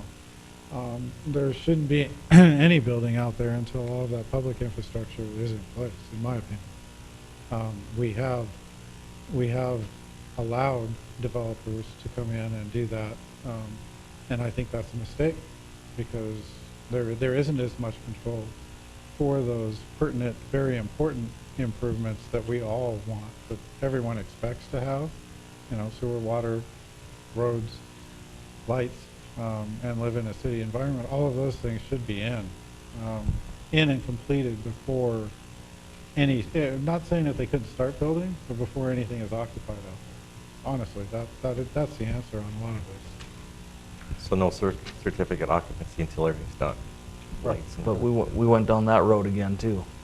The certificate of occupancy issue is then you're penalizing the homeowner. Well, yes and no. You are giving the developer an opportunity to finish that in the time frame that they're also finished the construction of whatever they're building, whether it be a commercial operation or residential. In a residential, the developer's conveyed that lot to that homeowner already. So you're telling them if the street isn't done by October 15th, but that house is done, that homeowner can't move into his house. You are in essence, but it's better than telling them that new property owner that's going to build a home that he can't build a home until it's put in, because then you've just taken a whole season away from them rather than allowing them to construct while those improvements are being put in. We went through this with Ed Corton. You're assuming that the developer's building. The developer most of the time is not building these houses. You're just like Chairman Frederick said, you're penalizing a person, a private owner that's already paid for the lot and is building a house. Now you're saying, well, you can't occupy until the developer puts a light in. Well, that person doesn't care because they bought the lot and they built a house and they're waiting to move in. The light should be, I mean, if that's a requirement from the get-go before they can even start selling lots, if we're going to require that, then let's say that infrastructure has to be in before you can sell lots. I mean, if you want to be that stringent, but that's the only way you can enforce that. You can't go back into the property owner and say, hey, you can't get out occupancy, because this developer who now doesn't care anymore is not going to put in a light. We might have to sue them. Right. So you're sitting on your house here waiting on, a certificate, and we're in court with them for, 12 months, suing them to get lights built. But you built the house already. Yes. It also can be Burden. incorporated into the They're gonna- development agreement, though, with a short time frame that requires them. Whatever we require needs to be done up front before any lots are sold. Cut and dry. And I agree, but that isn't the norm. That's Well, not I'm what going we to say if have. we're going to put that requirement in there, then we need to adhere to it. And I totally agree.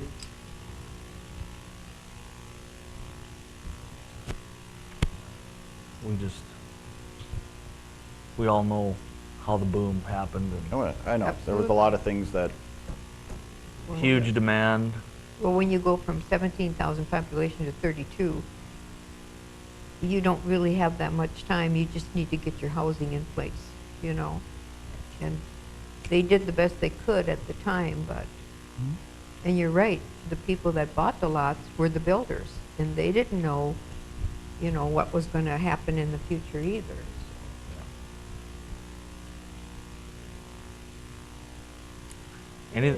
Anything tied to occupancy certificate, I'm not in favor of. So that's not penalizing the developer, unless that developer's the builder too. Then it would be, but that's not very often.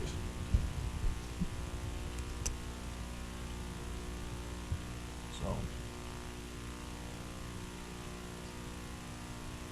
I think for policy purposes, you're looking at a burden shifting for the ordinance, so do you want, it sounds like the consensus is we want to place the burden on the developer, we don't want to place the burden on the homeowner.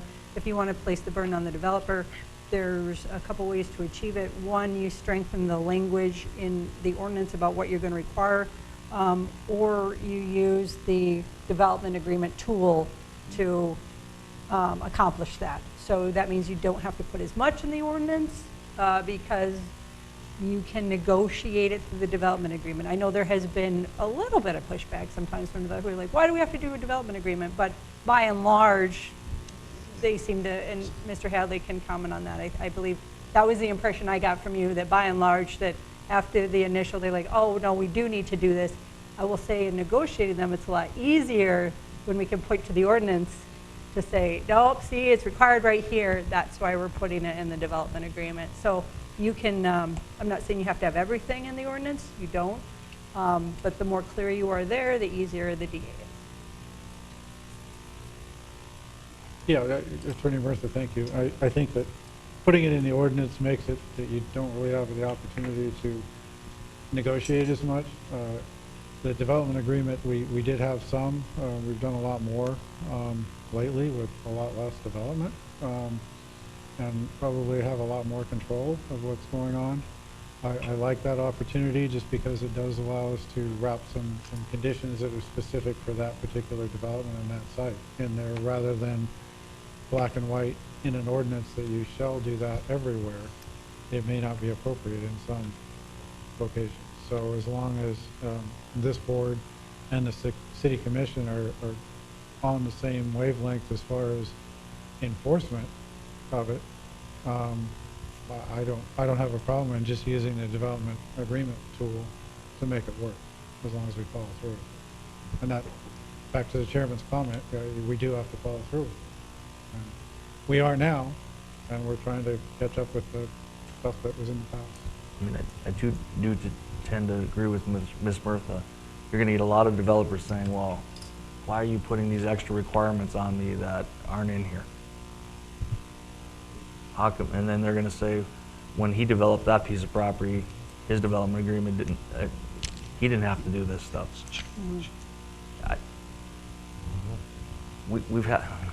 I've had these discussions in this committee too, when we have people come in and do plat changes or zoning changes, and all of a sudden we require something just out of the blue because for an example, a commercial building, we require an extra tree buffer of 200 feet or something just because we had one landowner behind it say they don't want to look at that building. I know it's probably up to our discretion, but again, a year from now, or 2 years from now, or 5 years from now, when these boards are all changed, what if that guy goes and cuts all those trees down? Are we gonna, who's gonna enforce it? Who keeps track of that stuff? Nobody does. That's the problem. Well, we don't have the people either to keep track of all that. I mean, we'd have to have, you know, Mr. Hadley would have to have a staff, and Mr. Schwint would have to double their staff just to enforce things that are basically unenforceable.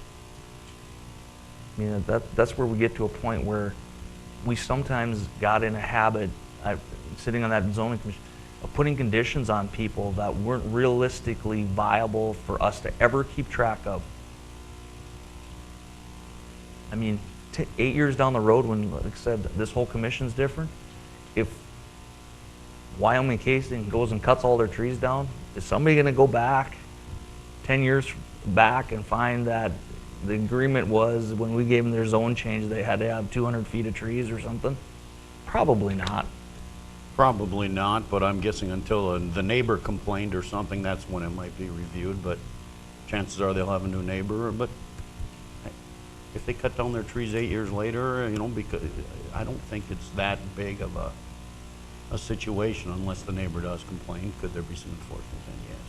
Yeah, just, we put a lot on our plates for enforcement that, you know, if it's in the ordinance, it's a little bit different. But if it's something that we just agree to and put a requirement on somebody that we don't do to everybody else, it's impossible for us to keep track of it.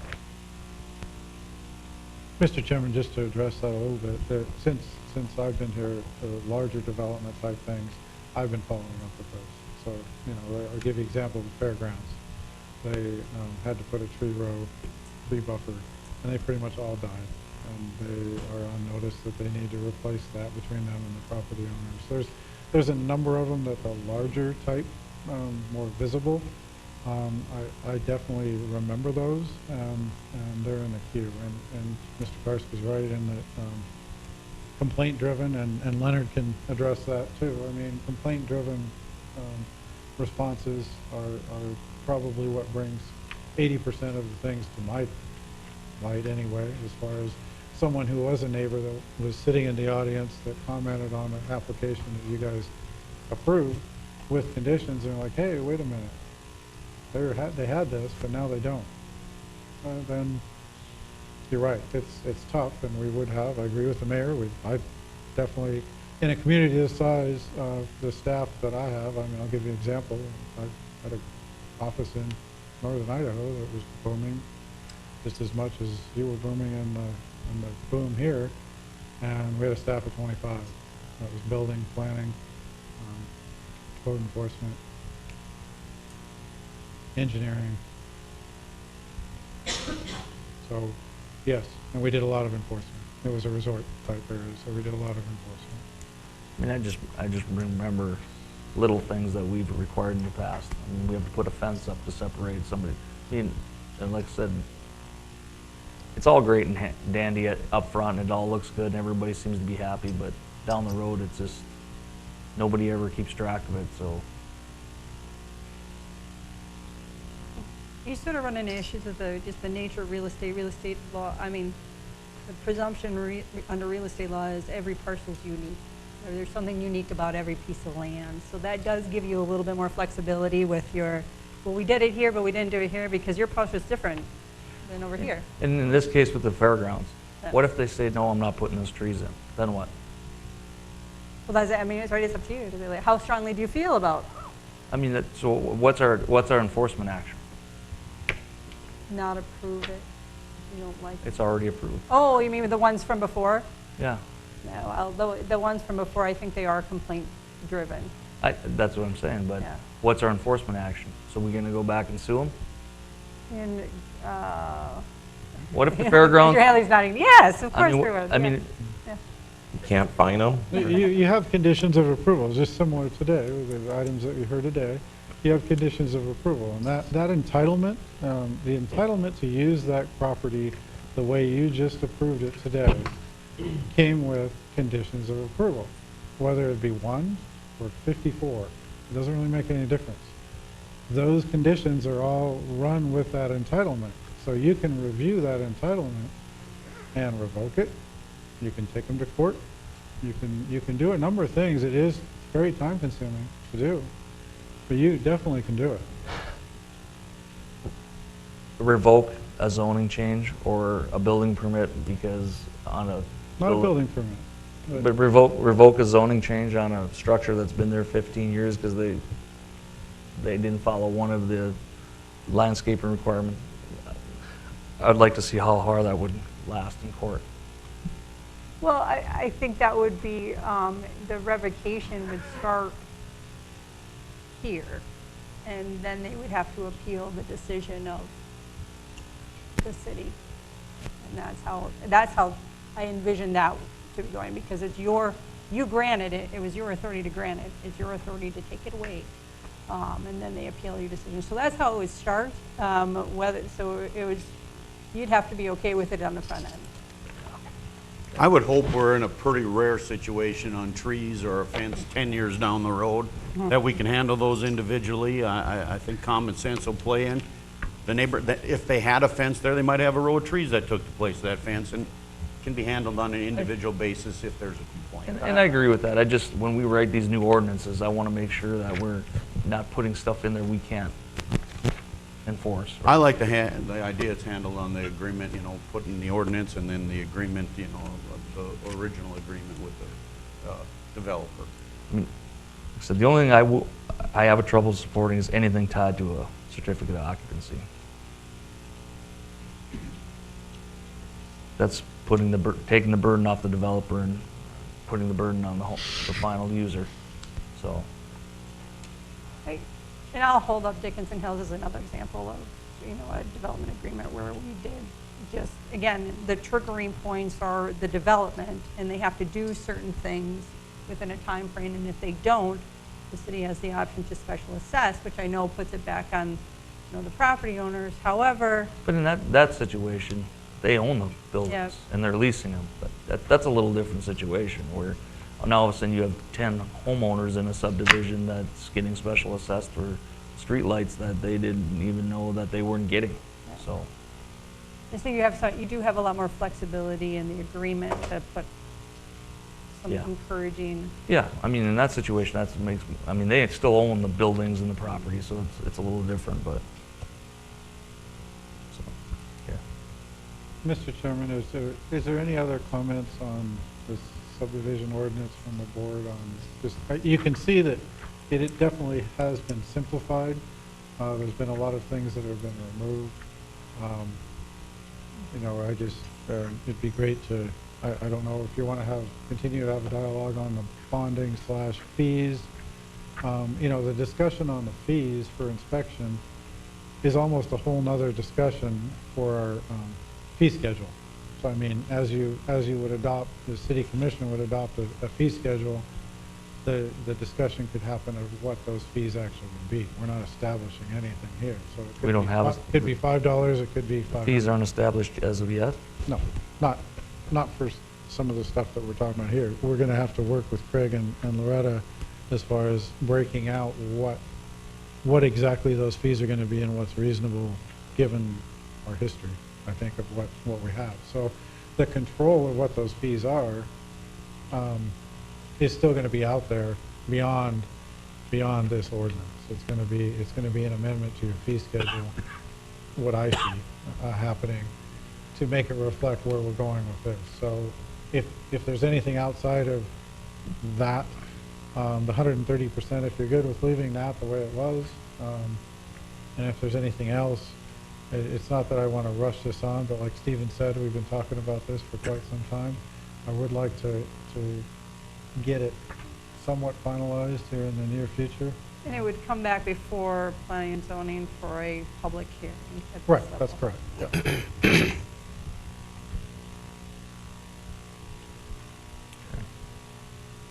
All right. Anybody else have any concerns regarding this? Questions? Before there was a 2-year requirement on the bonding, or the surety? Is that, I don't see that. I think that was removed, wasn't it, Stephen? Wasn't it? Pardon? The 2-year? I'm sorry, what was that? The 2-year bonding requirement? Oh, what was the question? It's not in there. On the, Yeah. before we had 160% surety, then you had a 2-year requirement also after the bond, for the bonding. That's eliminated now, or? I think so. If it's not in there, we can check.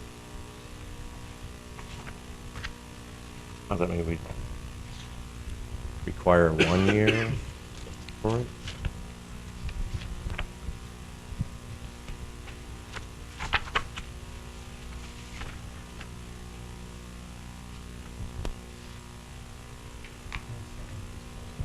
Yeah.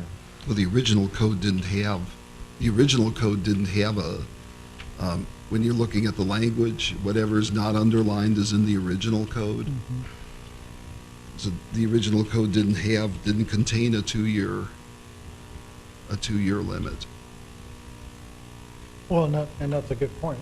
I mean, it's a good point to bring up, because we just talked about how long, Attorney Murtha was just talking about, you know, how long do you keep a surety in place, whether it be for maintenance or anything else. I mean, maybe that's a discussion we need to have. I mean, we all know that this subdivision ordinance basically is crafting standards that we are requiring and telling people this is what they need to do. As part of that, we're also telling them that they need to provide a surety that those things are done correctly and in a time frame that's acceptable for us as a community to then accept them. So I think that's a great question. What is that time? So, well, right now, we have, like I said, we have subdivisions we haven't accepted, so Right. what is the acceptable period of time? I mean, And if you read this, if you go back to page 618, if you look at the bottom of the paragraph, much of this, the lead into this, starts out with the development agreement establishes the mutual responsibilities of city and developer, including financing of public improvements, the nature of performance bonds, then it talks about that 130%. So this actually starts out with, this is something we're going to discuss as part of the, as part of the development, as part of the development agreement. Which it sounds like there's been a fair amount of discussion of the role of the development agreement, the development agreement and making sure that these, that these things are taken care of. We've heard a lot of that this morning. And Loretta can correct me if I'm wrong, but I think that we typically right now, I think, have a year of warranty period. Is that right? Yeah, that is correct. Usually that's public infrastructure, the streets, and at that time when that warranty period actually starts, when we accept those, then they have 1 year, and then we usually revisit with them to correct or redo any issues that we have at that 1 year point, and we do track that. I know you had mentioned earlier about approving everything before lots were sold, and that would change some of how we would look at these things also. Everything would be approved, and before we had issued building permits, a lot of those issues might go away. So it would be what direction you guys wanted us to go forward with. It would also slow down development. Yes. Significantly. I mean, if you came in the spring with a subdivision and you had to have all of these things in place with prior to getting any building permits, there probably wouldn't be any building permits on that property that year. Whereas if we work this to where that might happen, we could. So I mean, that's where I think we have to get is we have a desire to have people with our short building season. Like, we totally get it. To get people on the ground doing it, but unfortunately, if someone comes in April or May for a subdivision and they want to be building on it that year, it's probably not going to happen. With the fact that the roads and sewer and water and lights and all of those things are going to be there prior to any building permits being issued. So I think we have to have a balance there somewhere of where we want to be. I mean, I just take the 2 subdivisions we're dealing with right now that haven't been accepted. We know we have maintenance issues on both of them, and lights on one of them that aren't there. To this day, though, we continue to allow them to sell lots. We continue to allow them building permits to their people they're selling lots to. At some point, there's going to be no more lots left, and Sundance is getting close. So when are we going to accept them? When they come to the table. I mean, this is but what if they never do? We are working on that. Attorney Murtha's working. One of the last letters she's going to be sending out is going to be to them. And they have a number of outstanding things that they need to do. And like I said, that was my example a while ago for something that they want to do a condo plot for, that, basically I won't process until they actually come to the table and talk about that. You're 100% right, and I think the reason we can't disallow them from selling lots if we've approved a plat, and we have plats that don't have roads, sewer, water, anything on them, but you can sell those lots. So I mean, the sale of the lot really means nothing. It's the development of the lot is what we have control over. And just to clarify, this letter is not going to, it's not an enforcement letter as such, and it's not going to be summarizing saying, and unless you do all of these things, we're not going to, but that's, all future development is with Mr. Hadley. It's essentially going to be documenting just how they haven't complied and asking them to state how they're anticipate doing so, and to please come talk about it. And it's just putting it in writing and making sure there's something in the file that says, we know you haven't done this. We would like you to do this. Come talk. And however you move on in the future is up to the city. Okay. That's a hard one, Mr. Chairman, to use as an example because it has so many moving parts and things that aren't finished. West Ridge is the same, It's not quite as bad. but there's issues out there. We haven't accepted those streets yet either. That subdivision's about half full. Where's that at? Which one? West Ridge. Oh, Only saving grace, there's no homeowners association, I don't Okay. Anything else, anybody? I just have one question. On 14th Street East, where they own the 5 acres on the south side of 14th Street, if one person is selling and they have horses, can that continue? No? I think I didn't think so. I thought that that Commissioner would be Dukart. grandfathered till they sell. Yeah, Commissioner Dukart, I believe that those property owners have been in touch with Planning Director Hadley Okay. about that. I'm drawing a blank of what you're talking about, but that's all right. Sellingers, they're talking about selling. They have horses. They're the only ones, I think, out there yet that have horses. They're down on the river by the softball. Right off of State Avenue. They're not Okay, within city then that limits. was a different. Oh, no, not Sellinger? that one. No, 14th Street East. 14th Street East. Past Sanford, out towards the mausoleum. It's by this side of the mausoleum only, and the cemetery is farther down, but they still have these homes with 5 acre tracts. And there's only one that still has horses there. Oh, okay. But that's in the ETZ also, right? That's Well, not no, within this city. is in city limits. Is it? That's Okay. city limits. This That's is all in city limits. We're talking from Sanford Restaurant East. Right. Can they sell and still have the new buyers have horses? It's my understanding that they were relatives. Yeah. They were, obviously, that was done in the county. Those tracks were done in the county. I'm gonna say that that use has been there.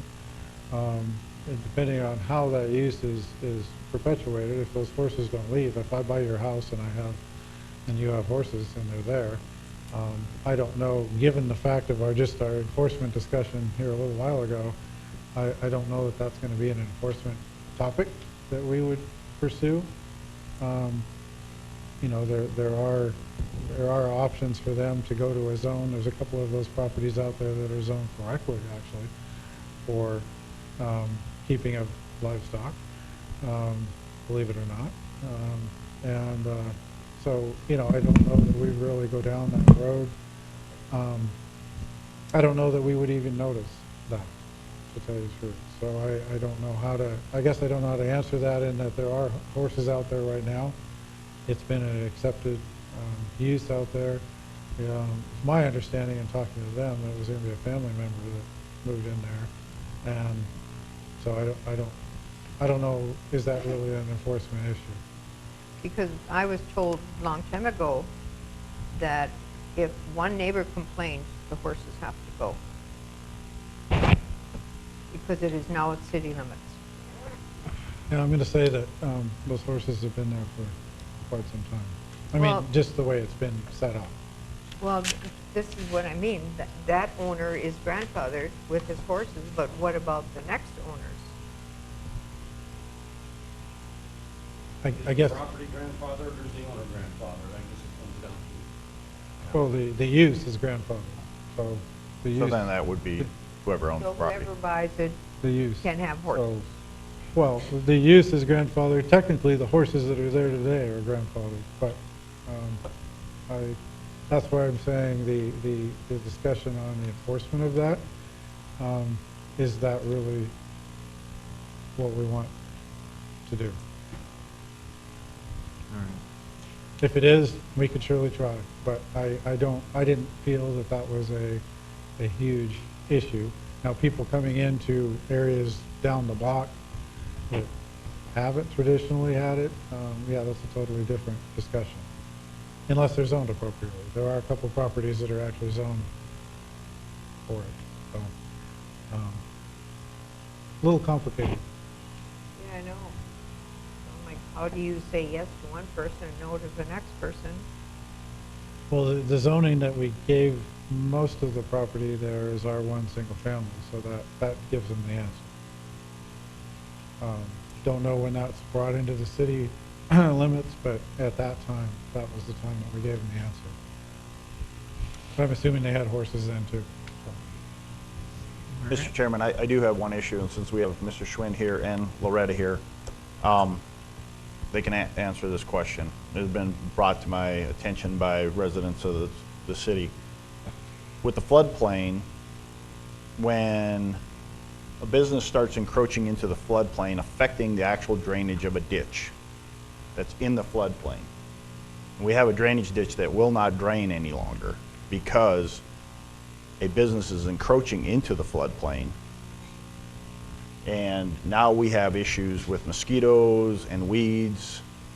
What mechanism do we have as a city to remedy that? Because right now I'm getting a lot of calls from residents along this drainage ditch that it drained for 20 years and no longer drains.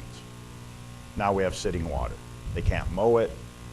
They can't control the mosquitoes are uncontrollable. And it is basically because it's a downstream encroachment into the floodplain by another landowner. Yeah. And you probably know who I'm talking about. Actually, I don't. Yeah, sure. Well, I think you've like been, to hear, but I think of it, from what I've been told, they've been in contact with the city. I'm Down by the campground. No, this is Or- actually on the very south, 8th Street. Right by Hart River School. Right, by Hart River School, the drainage ditch and the natural floodplain that is beside Mr. Wynn's property. We know what has happened there. Actually, I believe, Loretta, you have sent some notices I have to sent Mr. some notices to them. We don't, this is another one where we are supposed to be in charge of watching that and making sure that those types of things don't happen. However, we don't have very good teeth to get after them. We can tell them that they need to remove material. Part of the issue that I know with Wynn is they, if you look at the south portion of their lot, they kind of have this concrete berm running along there. And that was the old boundary for the floodplain. And so when I had researched it before, I was told that they were kind of grandfathered into that old boundary. So it made pursuing anything more difficult.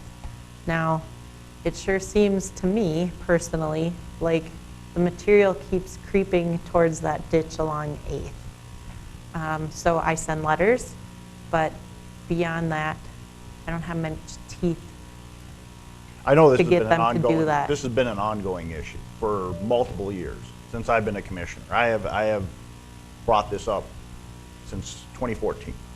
I'd concur, the city used to actually mow that area. And because of the issues that were rising, the city was no longer to get in there with the equipment that we have. Part of that is also when you start seeing cattails and things, then it gets noted as a wetland. And then we try to work with the Army Corps of Engineers. They're in charge of the wetlands, so you try to contact with them, and I've tried to get them to kind of help us with those situations. We have a few in town, so not just that one, but again, our ordinance is a little lacking, so we've been working on beefing it up. But again, it's hard to find things in those situations to get them to do it, you know, unless, you know, they aren't building a home, we're not holding anything up for them, there's nothing there to really latch onto. So we've been trying to research some other communities and what they're doing, because when FEMA looks at issues like that, they come back to the city. But if the actual material is beyond their boundaries, which they actually own, Isn't that something that is enforceable, that we can say you have to remove the material? You are beyond the actual boundaries of what land you own? Yes, but again, we send letters, we request that they remove the material. We don't have anything in place right now that says, oh, we're gonna fine you, But I mean, or we're gonna. I grew up on the south side of town. That's been a wetland. I've been alive for 52 years, and that's been a wetland for 52 years. I mean, it hasn't changed. It just didn't spring cattails a couple of years ago. It has been wet there forever. It's been natural runoff in that area. So now we're actually backing up and affecting property owners upstream on this ditch, their quality of life. So we need to look at enforcing whatever code we can enforce. And I think last night on the commission meeting, you approved a task order for Apex to provide updates to the stormwater ordinance, and enforcement. Correct, we also have a revision to the stormwater or to the floodplain ordinance that we're working through to try and get some of those things in place. And I know not only have the upstream have been affected, downstream too. This spring, when we had the melt, I mean, Heartland Village, I've never seen it like that. I know Mr. Gaw went down there and inspected that, and I've been down in that area inspecting it, and I've never seen that amount of water. I think it was on B Street. All of B Street was underwater down there, covered in water. And that does not need to be covered in water, I can tell you that. It's not in the shape to take that. One of the issues is it is a common issue, is actually we have the enforcement, but we don't have the tools to finalize it. We take things to court and things get drawn out. And I believe one of the issues was brought to the attention of the commission last night. I mean, we've been working on that property since I started, practically. And that's, I think, what we should really be addressing is how do we get something, how do we get it done quickly on the legal side of things so that we actually can do a job instead of prolonging it. Everybody kind of talks about grandfathered in. We have a lot of uses within our city that people just do. Doesn't mean it was allowed. I mean, it's like our campgrounds just, our mobile home parks just started having campers in there. I mean, so people just start doing things and, well, you should grandfather it in because I've been doing it for 5 years. Well, there's only a limited amount of staff. We don't go through every property in town to see what you're actually doing. And I agree with the legal process needs to be looked at, but I do know that the stormwater ordinance itself we ran into that with Dickinson Hills, because it was trying to use that chapter to enforce the payment of fines for them, the erosion control issues that we're having because of what they had done. Right. And then things, I mean, they happen over time, and when something bad is happening, that's when it's brought to our attention per a complaint. The properties that you're talking about, Shirley, if they've had horses there, at some point in time, it may have been rural residential, or those property owners could look to rezone it to rural residential so they could have horses. But if it's R1, it's not allowed. There shouldn't be a grandfather looking at it in that aspect. I mean, change it to rural residential if we want to allow it, so that it's consistent across the board. Who started this grandfather thing? Mr. Decker, back. You hear it from a lot of people. Back to your comments about getting them to do the right thing. We're hoping these fees will be the teeth that we're looking for. It seemed like the issues that happened with erosion in Dickinson Hills, that fell under our MS4 regulations, and we were able to fine them, and that got their attention. And so even though we worked with them and reduced them fines, it did prompt them to move forward and do some of the work that needed to be done there. So at least it's my hope that with these changes, we'll be able to get more results from our enforcement attempts in those areas. Okay, thank you. All right, thanks everyone. Anything else? Not entertain a motion to adjourn. So moved. we have a second? We are adjourned.